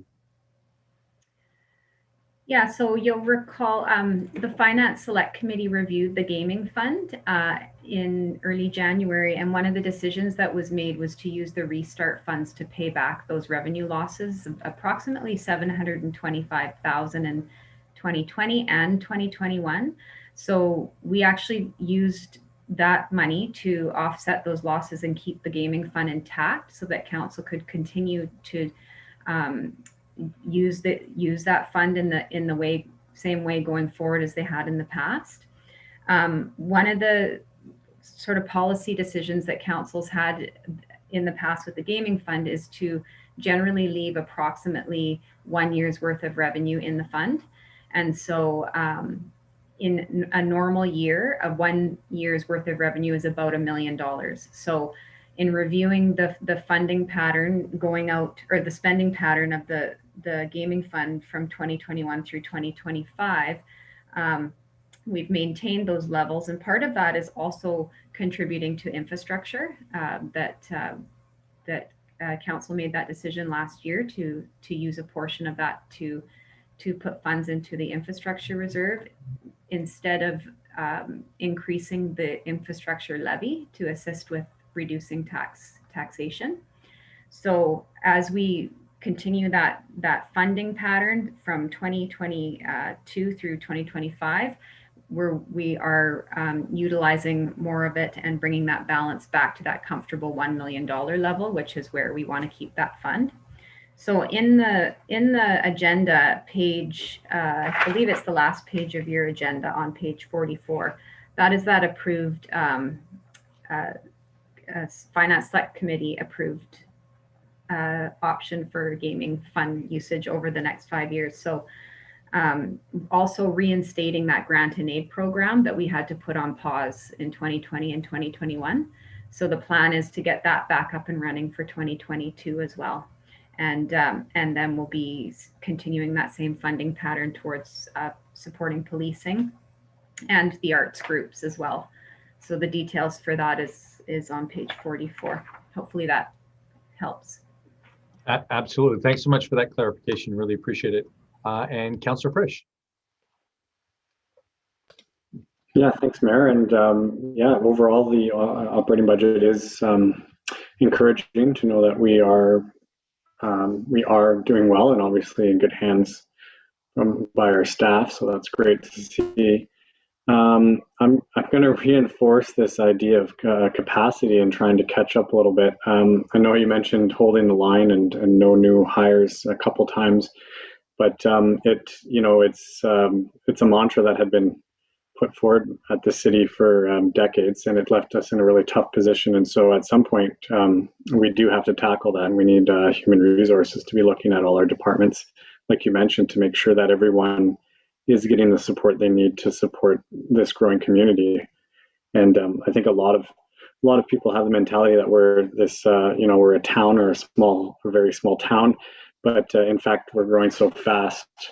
And things like not getting our DCC bylaw up to speed actually costs us quite a bit of money, because we see massive developments coming through and not having to pay for that infrastructure that we really need to support them, especially with infill. So I'm encouraged to hear that that's going to be moving forward next year.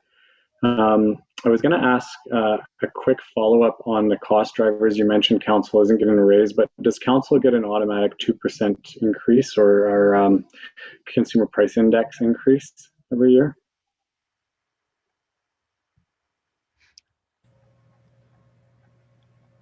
I don't believe so. Okay, because we are listed as a cost driver, so. Okay, that may be an error in the report. I'll just have to take phone calls about it. Everyone wants their 2% back. And I had asked a question about the OCP work and the DCC work, and I don't know if you want to add to that, but it sounds like all that's being taken care of in the operating budget and should be tied up around the end of the year, maybe a little after, I'm guessing, with some of the pieces. Yeah, that's correct. It's going to be our focus once we get through a strategic planning session with the new CAO. But our focus is to get the master plans completed, wrap it into the asset management plans, which are probably in the neighborhood of 85% completed. And then, of course, out of that will come the DCC bylaw update and the SDS bylaw update. So there's a number of really important documents that are going to be coming to fruition by the end of this year. That's really great. And I was going to put a little bit of emphasis on the pedestrian infrastructure piece. I know a lot of it's been operationalized, but from our past work, we see how integrated that really is into the cycling network plan and the road planning altogether. So I think it'd be really wise to have a look at that pedestrian piece as well to make sure that we've got everything in there that we want. I know that Councillor, I believe it was Hillian, mentioned a piece that was, or actually it was Councillor Cole Hamilton mentioned a piece that was missing. And so hopefully we get a chance to review that portion of the master transportation plan as well. That's all. Thanks. Thanks, Councillor Frisch. Appreciate that. And next we have Councillor Theos. Thank you very much. Yeah, it's we know the times we're in, and we're looking at starting with a 0% increase and seeing how realistic it is to try to keep it as close to that as possible, especially with the consideration of the fact that we do have so many people in our community that are in positions where they've either been reduced hours of work or even lost work, or in a struggle to keep their head above water. We also have a large seniors population that again, any increases are being felt. So, having said that, I look at the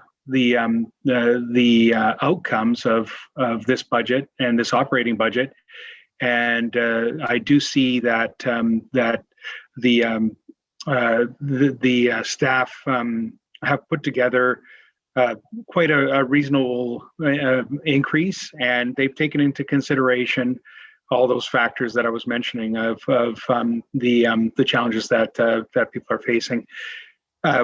When we look at the growth we've had in the community, a lot of it at this point over the last few years and moving forward for the next year or two has been residential growth, and that residential growth tends to come in waves. Over the years I've been on council, I've seen times where we've had tremendous amount of growth, and then we've had drought years where there wasn't growth for a number of years. So it's an opportunity right now to enjoy the benefits of that growth, and hopefully moving forward, we can be in a position where we also see some employment growth in the community, and have all these people that are moving to the community have opportunities for them to find employment. So that is the balance that we would like to see moving forward. This is what I've been talking about for the last few years, is that we can still deliver services at a high level and basically do it at a very small increase if we took into the factors of the increase that we're getting from development. We were just talking about the $750,000 increase. There's also provincial and federal grants that we're always striving for, and our staff do an excellent job of trying to reach any grants that are out there and for the benefit of our community. There's also user fees and efficiencies. So I think when you take all those components into put them into play, you don't have to have large increases, as shown here, how well the staff have done. I do have a question in regards to the recovery grant money.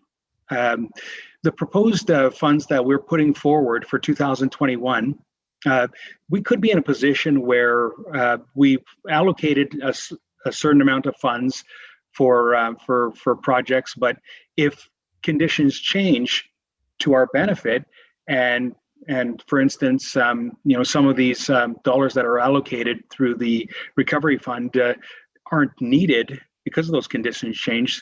I had asked earlier about rediverting that money, those funds, and we were talking about potentially having a plan. So my question is, are we getting closer to the thought of, if we do have the success of not having to use these funds for the purposes allocated for, do we have the plan of where it's going to go? And maybe I would ask that Jennifer Nelson answer that. Sure. Yeah, thank you for that question. So again, in 2021, the majority of the funds are allocated towards those revenue losses. So for gaming and recreation. So those are the ones that are really the kind of up in the air. We don't know for sure if gaming comes on sooner, if recreation all of a sudden our registration's up and our revenue losses aren't as significant. There may be some additional funds there that we could look at reallocating. So until we are able to really take a look at where we land, probably 6 months into the year is where we'll be able to start looking and saying, okay, well, our revenues are back up and we're going to have to reallocate this. I don't have any concerns of us being able to identify other costs within our operating budget that would qualify for use towards those funds. Other things that are attributed to our increased operations relating to COVID. There is significant other expenses for purchasing PPE and additional cleaning, that kind of thing. So when COVID first hit, we did set up specific GL codes to track those kinds of items. And so all the departments have been instructed to identify anything that they've budgeted related to COVID and to code items there. So we would be able to then at that point say, okay, this is where it's looking like we're going to land. Let's take another look. Where could we redistribute those funds? And of course, then we would have to come back to council with that for you to review. I honestly anticipate that the losses are going to be around, I think we're going to be able to find those revenue losses and attribute it to that. But again, we'll keep a close eye on that and watch how our operations are going and where we expect to land with those funds. Thank you very much for the answer. Excellent. And I think Councillor Theos, one of the things as well that we're going to have on our list of things to deal with this year is economic development and how that's going to shift and obviously going to take more resources and capacity, which plays one. It's another spot where we're going to have to do something from a staffing perspective, but also it plays into creating our own playbook for what we want to see economic development to look like in the city of Courtenay. So a lot of opportunities there, I think, for sure. And with that, we'll go to Councillor McCollum. Thanks, Mayor. Yeah, I have just some questions about specific line items, and I guess we're getting more down to the detail, or that's kind of where I'm at right now. One question I had was just around our planning for our recreation budget. I think that's without question the department that's probably been the most impacted, both in terms of revenue and program delivery. And so I'm just wanting a bit more information about how we've come up with our numbers this year with so many unknowns. I see that we've shrunk our projected budget by about a total of 6.4%. And we've got last year's budgeted figures, but we don't have any sense right now of how much these differentiated from reality or what our actuals were. And I'm just wondering if staff want to comment on how far out or how close our budgeted numbers from 2020 are with what our estimated actuals are right now. Yeah, thank you for the question. I'll pass this over to Jennifer, who I suspect may pass it over to Annie, because she worked very closely with the recreation group in developing the budget. But I will say that essentially what they did is they reviewed the current health orders and our ability to deliver those services, and then took a really hard look at what we could deliver and still maintain a decent, acceptable level of service. Also looking at the expenditure versus revenue, meaning if there were certain, if there are certain programs that cost a lot of money but didn't gain as much revenue in return, that those were dropped or paused for now. So they really took a very detailed look as to sort of a business case at a very minutiae level of each program offered to make sure that our expenditures didn't outweigh our revenues. But with that, I'll pass it over to Jennifer for a comment.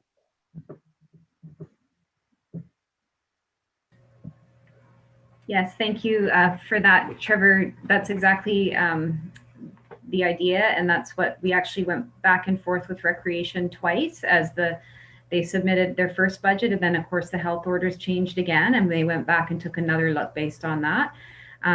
So they do analyze the revenues versus the expenses, like Trevor said, in terms of which programs are being offered. And one of the things that we also asked them to do in addition was to keep the subsidy level, which is basically the difference between the revenues they bring in and the expenses, to the same as the previous budget, so that there wasn't a significant taxation impact as well in analyzing those. So you'll recall when we were giving you updates throughout last year, every few months, on the status of where we expected losses to go. Part of that was a discussion from the previous director of recreation around before they reopened, they did an analysis to ensure that the subsidy wasn't going to increase by offering their services. And so that was the intention, that by providing those services, they weren't going to impact the losses we were already expecting to receive. Again, we are still at the wrapping up of the year end, but I will say that recreation did come in with further losses than we anticipated. So I think we ended up around the $250,000 loss mark of additional subsidy loss, which did eat into our net surplus at the end of 2020. So when we, again, it's a really challenging thing. I can't imagine trying to run a program and then you're waiting to see how many people register and then having to drop it. There's all kinds of operational impacts happening behind the scenes. So they did pretty good considering the challenges they were faced with last year. But we headed into 2021 with that same mentality, because although we are seeing revenue losses and we do have the COVID-19 funds, the intention is that it's not going to further, we're not offering services that are going to, again, increase taxation and aren't viable. So that's how it was developed, with also making sure they provide those wanted services in demand as well. Hopefully that helps. Yeah, it does. And I mean, I guess the flip side, or the follow-up I want to make, is just ensuring that even with this like reduction to that budget, that should we be fortunate enough to be able to like open up our full, back to kind of what we've traditionally been able to offer later in the year, that we do have, the budget to support a full reopening. And I think from what you've told me that's, both scenarios have been considered. So I'm sure that it's in good hands. The other thing I wanted to highlight looking at at this budget is the amount of money that is used for the youth center operations is a mere $43,000 a year, which to me is pretty impressive. There's a lot of programs that operate out of there, and the few times I've had my kids through programs offered there, I've been so impressed with the staff members that work with kind of our youth population, which is not always the easiest age group to work with. So yeah, I'm really impressed that we managed to operate that center on $43,000 a year. To me, that's a real bargain. So I'll move on to another question I had around the reduction, moving to a completely different topic, the reduction in the asset management budget. It's mentioned that we have completed an aspect of it, and so there's savings there, which is great, and it's moving down to just under $400,000 a year. I'm looking at page 24, and I just wanted clarity. Is this most likely to be what the ongoing operations of this program are going to, or nearer to what it's going to cost the city moving forward, or is this kind of a program that we'll see as we complete other aspects of it, ramping down in costs? Just wanting to get a sense of where that is. Yeah, thank you for the question. I think what you're seeing now is sort of the stasis for going forward the next few years. The reduction was a result of completing a lot of the storm system condition assessments. So that formed a big chunk of it. I will say our group has done an exceptional job in the asset management technical services in reviewing all our assets, condition rating them. So we're really at that verge, and you've heard me talk about this before, the verge of a true asset management plan. So to answer your question, that I think this is probably where you're going to see it. Notwithstanding, as we continue down that continuum of asset management, there may be some more incremental increases, but nothing of the magnitude that you saw before. Great. That's good to understand. Mayor, can I ask another question, or should I pass it over and come back? Trying to squeeze one more. We do have a few people. So we'll do the next one, and then we'll come back to you if that's all right. Yeah, that's fine. All right. And sorry. So next we have Councillor Morin. Great, thank you, Mayor. Yeah, I would agree about the youth center. Kudos to them, and that's a really good point. And I was impressed to see that that it carried on, the operations carried on there as best as possible, because of course during COVID we know that youth in particular have taken a huge hit with mental health, and that center is amazing, an amazing asset to help folks with that. I wanted to just bring up, just in relation to a couple of things being said around the COVID recovery funds, just for us obviously to remember that was a one-shot thing, and we've been able to, it's helped us to keep our increase lower, but we can't rely on that going forward. And so that's something that the impacts of COVID, even though we're going to see vaccinations, et cetera, we're not done with them yet. And I think it's going to take a while, and we might not get any more money. So I think that's important to remember, and that there have been behavior changes because of COVID in terms of, we may not get people back to our recreation services. I mean, I don't want to be pessimistic, but we may not, people have have pivoted themselves in their own behavior and habits, and there may be, you know, we may actually pick up revenues in other areas that we haven't seen before, but we may not recuperate in the way that we envision. So I think that's important.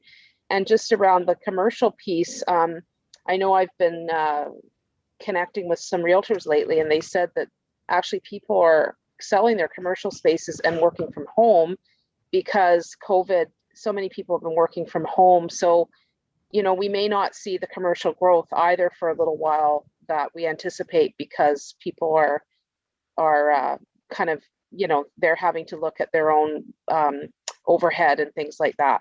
So those are just a few comments there. My question, or another comment, was just around highlighting those new agreements for the arts, the cultural services under the Arts Council, et cetera. It's a good news story in my opinion. I'm glad that those are coming on board.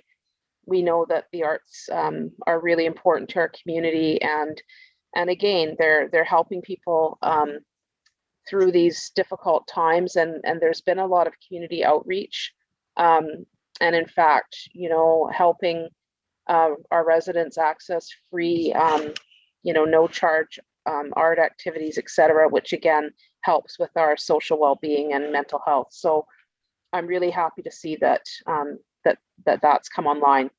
I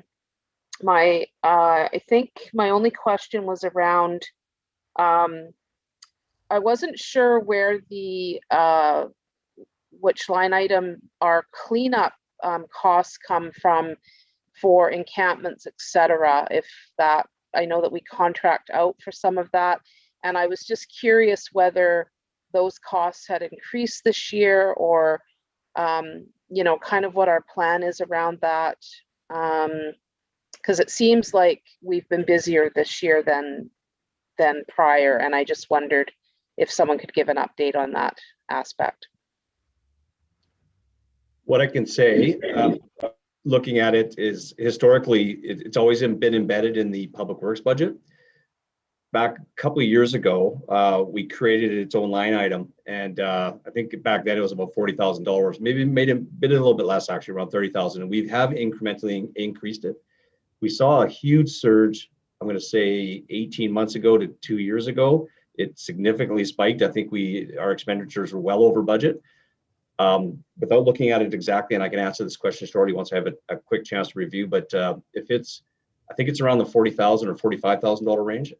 That seems to be that sort of, that kind of happy area where we're at. And it's really dependent on the larger encampments. We also know that there's been a couple of encampments that we haven't cleaned up simply because we had cleaned them up in the past. We expended $15,000 to $20,000, and within about 6 or 8 weeks, they were right back to where they were. So it's really a balance of priorities and figuring out which ones we need to clean up. But we're typically in that $40,000 to $45,000 range. Okay, thank you. I just think that's another thing that maybe we can talk about during strategic planning or something, a kind of a looking at our response to that in a more holistic way, and either partnering with community groups or whatever, just kind of looking at a strategy around that. It may not seem like a huge monetary cost, but we know that it has other costs to our community in terms of impact to the environment, neighborhoods, and obviously to the people that are having to live in those situations. So thanks for that. Thank you. Maybe I'll pass it over to Kate O'Connell and she can comment on the resolution that she crafted and the work that she's done. Kate? Thank you very much. So in addition to the AVICC resolution that was speaking to increasing the level of communication and planning prior to implementation regarding homelessness supports and COVID-19 response, I'm also working with the regional district and neighboring municipalities on a grant application for the Strengthening Community Services, which is that grant that's being offered by the province administered through UBCM. And one of the 4 components of that grant application is going to be around reducing community concern and addressing public health issues. And so one of the pieces we will be putting forward in that application, and council will get an opportunity to see that prior to submission, is a fund to subsidize or to offset some of these significant increased costs as a result of public cleanup efforts on behalf of all of the communities within the RD. That's great. Thank you. Thanks, Councillor Morin. Next, we have Councillor Cole-Hamilton. Yeah, thank you, Mayor. And I was just going to briefly follow up. I had a question, but I want to briefly follow up on something that was said by Councillor Morin and Councillor Frisch just about council being listed as a cost driver. And I was curious, I know we haven't received a raise, but I just looked at the budget line item for council because there might be other expenses associated with us. And it's actually a good news story. It turns out like that's between 2019 and this year, the cost of council has gone down by 7% from 329 to 30, sorry, I think it's 304 or 307. So I just say that because people who might read the report and didn't have a chance to tune into tonight's meeting might be under the impression that we were giving ourselves raises each year, and that's why we're a cost driver. And we were also listed as a cost driver last year, and I just anyway, I just thought it'd be useful to clarify that for the record. And the other question I have was about non-market growth in due to new construction. And I was really encouraged to see the increase of projected of 750,000 this year. And as we think about going forward, I noticed next year and the next couple of years are back down to 500,000. I'm assuming that's a conservative placeholder rather than an amount that's projected. But I was just wondering with 2022, we probably have some sense of how that might look because there are projects that are being built right now. And while I totally respect putting in a conservative placeholder, I was wondering if we have a sense of where 2022 is likely to land, or are we going to see a slowdown and a decrease to 500, or are things sort of moving at a fairly constant rate? Thanks. Thanks for the question. I think Mr. Buck should be able to provide some insight. Yeah, thanks very much. I'm not sure about the BC assessment projections going forward. From a building permit revenue projection, we have the 500,000, and if I'm not mistaken, last year was 1.2 million. So, you know, more than double what we had projected. Some of that is related to really significant projects, such as the seniors development on Cliff, as well as a lot of the large apartment buildings. We still are seeing applications coming forward. We're still hearing from industry that there's strong interest in investment in the Comox Valley. The challenge finding sites is becoming a bit more problem for this development. But at this point, we're seeing for 2021 continued growth, probably into early 22 for sure.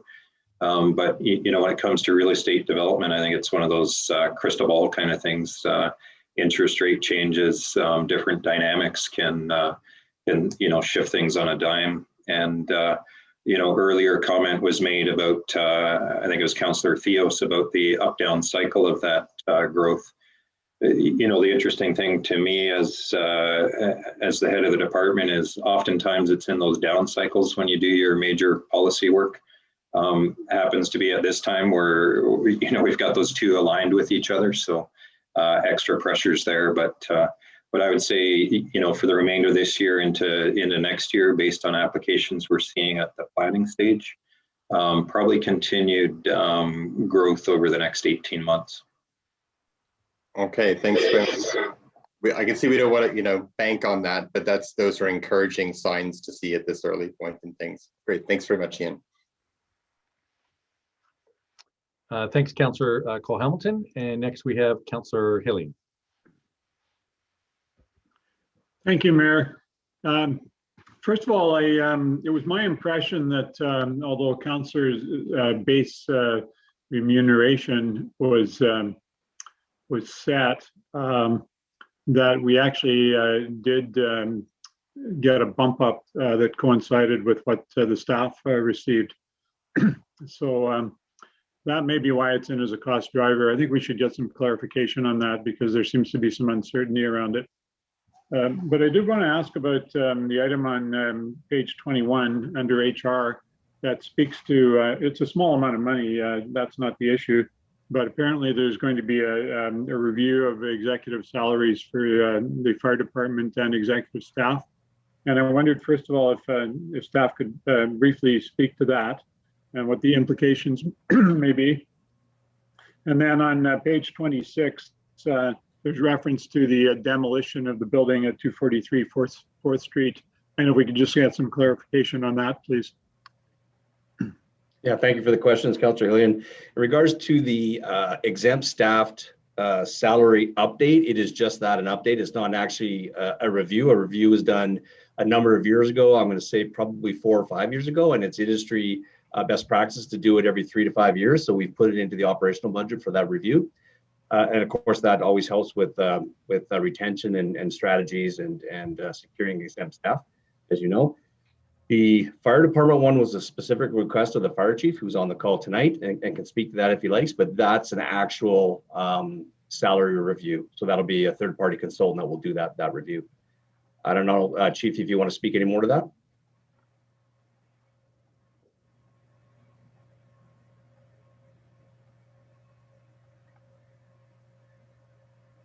It's okay. I don't mind if you move on.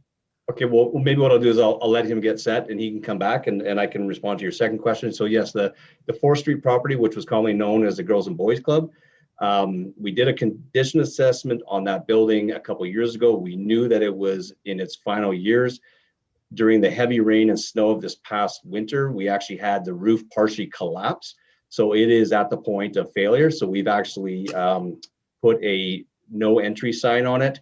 And the intent is to remove the structure, take it all apart, take it away off site, and just leave it as a graveled or sort of a chip sealed parking lot for council's discretion in the context of the land surplus discussion. Thanks, good to know. So my other question, first of all, just a clarification from Jennifer, if possible, on how these finance reports are written, because on page 44, we have the items, the new items, which I believe are highlighted in red. And the 2 items that Councillor Morin referenced with the support to the art gallery and the community cultural services coordination. I'm just curious as to why they only show up in the 1 year and aren't carried forward, whereas they are indicated in other sections of the budget as go forward items. Yes, thank you for that question. Maybe before I respond to that, I'll jump back to your first comment too about the council remuneration. I'll just to clarify for everybody, because it's come up a few times. So council does not receive raises in this budget in 2021, but what does impact remuneration is there's still increases related to those remittances such as WCB, EI, CPP. Those things still increase each year. So that's why we've referred to council as well. So that is a salary and wage cost that is a cost for the city. So that's why that number jumps up, but you aren't receiving an actual salary increase per se. Thanks for clarifying that. Okay, and so then your question about the arts ones on the gaming, as you recall last year when we were preparing the financial plan, those contractual commitments were actually in years 2021 through starting in years 2021, and council asked us to implement it in the year 2020 when we had already prepared the budget. So the decision was made for us to use gaming funds to expedite that process. So we use gaming funds in 2020 here only so that we could make those payments to the cultural groups. And then we've incorporated the funding for the future years just out of general operating revenue in the general operating budget. So that's why it only shows as 1 year in the gaming fund. Fair enough. Thanks for clarifying that. Finally, the question of both our costs and the fact, as alluded to by our CAO earlier on, that staff are crammed into our existing facilities. There has been a news item circulating in some of the periodicals that we receive about what's going on in the rest of the country, but Brantford, Ontario, where as a result of staff working at home during the pandemic, they have opted to reduce their staff complement that requires office space and have a significant number of people continue to work from home. And I believe they're saving something like $1 million a year, presumably because they're able to give up leases on some facilities that they've had. I'm just wondering if that's something that we've given any consideration to in terms of the after effects of the pandemic, whether there are some positions that we've found are just as effective working from home, and whether that provides us with any opportunity to alleviate the space pressures at our existing facility. Yeah, thank you for the question, Councillor Hillian. That's an excellent question and point, and it's certainly something that a lot of us in the industry are starting to contemplate. There was a time where that wouldn't even be considered, and then now, you know, it's always about centralization and getting employees all together. Yeah, there's some economies of scale and synergies that you may lose, but now the focus in the HR world is shifting more towards that working from home or touchdown offices or job sharing or even office sharing. Someone comes in 2 days a week and someone comes in 3 days a week and they rotate. So all those kind of things I think are on the table and certainly something to be contemplated. And I also know that the union through our QP negotiations is contemplating those kind of changes to our language. And yeah, that's really good to know. I think that somebody made reference earlier to some of the positive benefits that may have arisen. Oh, Chief, you need to mute. That's from the council meeting. I've muted him. Yeah, and I think we have an opportunity to learn and move on from there, where there may be some efficiencies, and in fact, I can think back to people who I would just as soon had worked from home and I didn't have to share office space with over the years. I'm sure that might be the case at City Hall in some instances as well. Thanks very much. Yeah, certainly thank you for the comment. And Chris Davidson, our Director of Engineering, tried that, but I told him he can't do that when he's trying to build a bridge. But with that, I'll pass it over to our Fire Chief. Don, can you unmute and answer the question about the salary review? Absolutely. Sorry about that. I had a problem with my microphone. Over the past couple of years, the IFF has attempted to organize our exempt staff. Early last year was their latest attempt, and it was unsuccessful, but barely unsuccessful.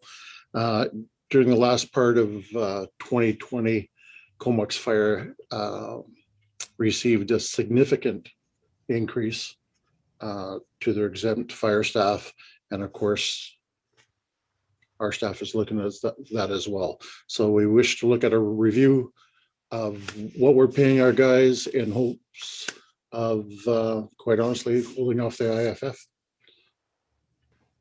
And could you just clarify what the IAF is? It? The IAFF is International Association of Firefighters.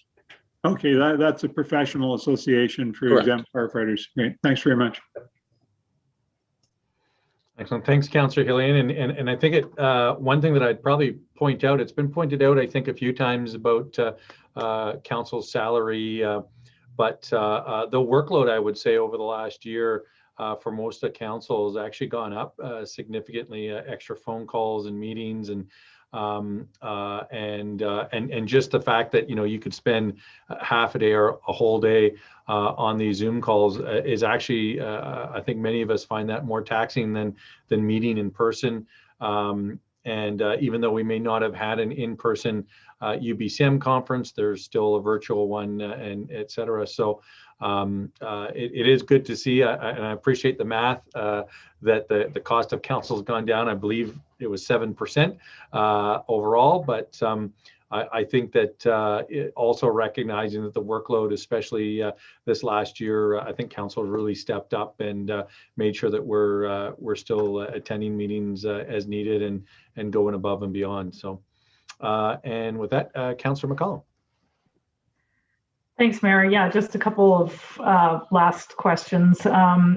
Just on the revenue side of things, I had a couple things on page 39 that I just wanted to understand a little bit better.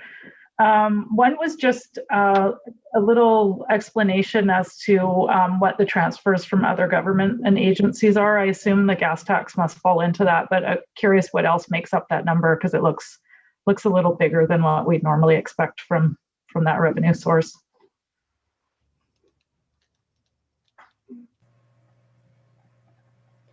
Yeah, so that would be any grants coming in that we receive, the gas tax money. We'd have some restart funds coming in there as well. Annie, did you want to add anything else in terms of detail that would come in from as transfers from other governments? Actually, that's pretty much it. Yes. Okay. Yeah. Okay, well that that answers that. The other one that jumped out for me was that our protective services revenue is expected to drop next year, and I imagine that has something to do with our fire department and maybe shared services. I'm not sure. I'm just wondering what makes up the change, if someone's able to answer that. Yeah, so that is related to, and I may have to defer this question to our fire chief as well. The Merville, or is it I'm trying to remember which fire district it is that will no longer be, will be supporting starting in 2022. And so we're anticipating losing a portion of the revenue that we get for that. Don, are you able to respond to that at all?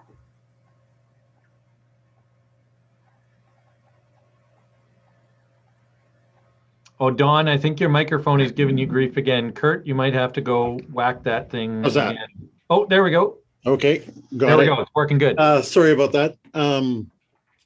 At the end of 2021, the RD is expecting to have the Merville Fire Station up and running. They're not sure that. They may ask for an extension past that point, but as of now, they've served notice that they're going to be terminating the contract for fire protection. Great, thanks for that answer. I'll leave my questions at that. Thank you. Excellent. Thanks, Councillor McCullum, and thanks, Chief Bardonix. It's really nice having you here and answering some of these questions. No, not a lot of questions, but it's great to have you here to give us the insight from the fire department's perspective. So, and I don't see any further questions or comments at this moment in time. And I believe we just have this on the floor as a receipt. So, Councillor Hillian, I will let you in under the wire. Mayor, I was just going to indicate that I was prepared to move the resolution once you dispense with receipt. Okay, I will assume receipt is unanimously received, and with that, I'll pass it over to Councillor Hillian. Yes, I move that based on the March 10th, 2021 staff report, 2021 to 2025 general operating financial plan, Council approve option 1 and proceed with the recommended 2021 to 2025 general operating financial plan, and that Council approve a 1.86% property tax increase for 2021. Second. Excellent. That's been first and seconded. Any questions or comments regarding that? Mr. Mayor, I might just comment, I don't think we had a lot of discussion about the actual increase and the amount, but I just wanted to emphasize that it's about as close to holding the line as you're going to get. And I think when it's combined with some of the cost holding the line that we're seeing at the regional level, that it will be palatable for the vast majority of our citizens. And I think it's incumbent upon us to do a really good job through staff and council of explaining to the community just the realities of the cost of running a city, and how it's the exceptional work of our staff that enables us to present a budget at this level. Thank you. Thanks, Councillor Hillian, and I think that's a great word. You know, 1.86% is unbelievably low. I think given the current circumstances that we're in, and again, I think staff have done a fantastic job, and has been mentioned several times before. The cost of council has actually gone down although our workload has gone up. And so I think that's, one thing to kind of keep in mind is, a lot of these cost drivers that are outside of our control are really pushing even that 1.86%. So there's really not a whole lot we can do to keep it any lower than that. So with that, Councillor McCollum. Yeah, I just wanted to make some similar general comments around the budget. I think what we have in front of us is very reasonable. It represents a fairly small increase to property owners, and property owners in our community have really benefited in terms of their own personal wealth versus other people in our community that are not so lucky to possess property. And I think we need to keep in mind that a lot of the services that are delivered here benefit people beyond property owners and residents as a whole. And I wouldn't want to see us reduce the 2% any further than that and hinder our ability to go ahead with projects that are further out in our financial plan. We have some big ones coming up in the next couple of years, and I think it's important that we're looking at this year, but we're also looking ahead. That said, our reserves are in a substantially better position than when we discussed the budget last year, and I'm happy to see that we are not in need of adding a percentage for our infrastructure levy. I think our reserves are well looked after at this point in time, and I would make the suggestion now that next year when we're going through this process, if we're in a similar position where we haven't had any huge surprises, which who knows, we're still in the midst of very uncertain times, that I would like us to consider whether or not we're in need of that additional 0.5% as well, given the next year we're going to have some more significant impacts from our borrowing. But I'm happy to support the motion. Thanks. Thanks, Councillor McCollum. Any other questions or comments before I poll council? Seeing none, I will poll council for your vote, starting with Councillor Cole-Hamilton. I'm in favor, Mayor. Councillor Frisch. In favor. Councillor Hillian. In favor. Councillor McCollum. In favor. Councillor Morin. In favor. And Councillor Theos. I'm in favor. Excellent. I'm in favor as well. That's unanimous. And with that, we have one last thing on the agenda. Move adjournment. Second. Excellent. All those in favor?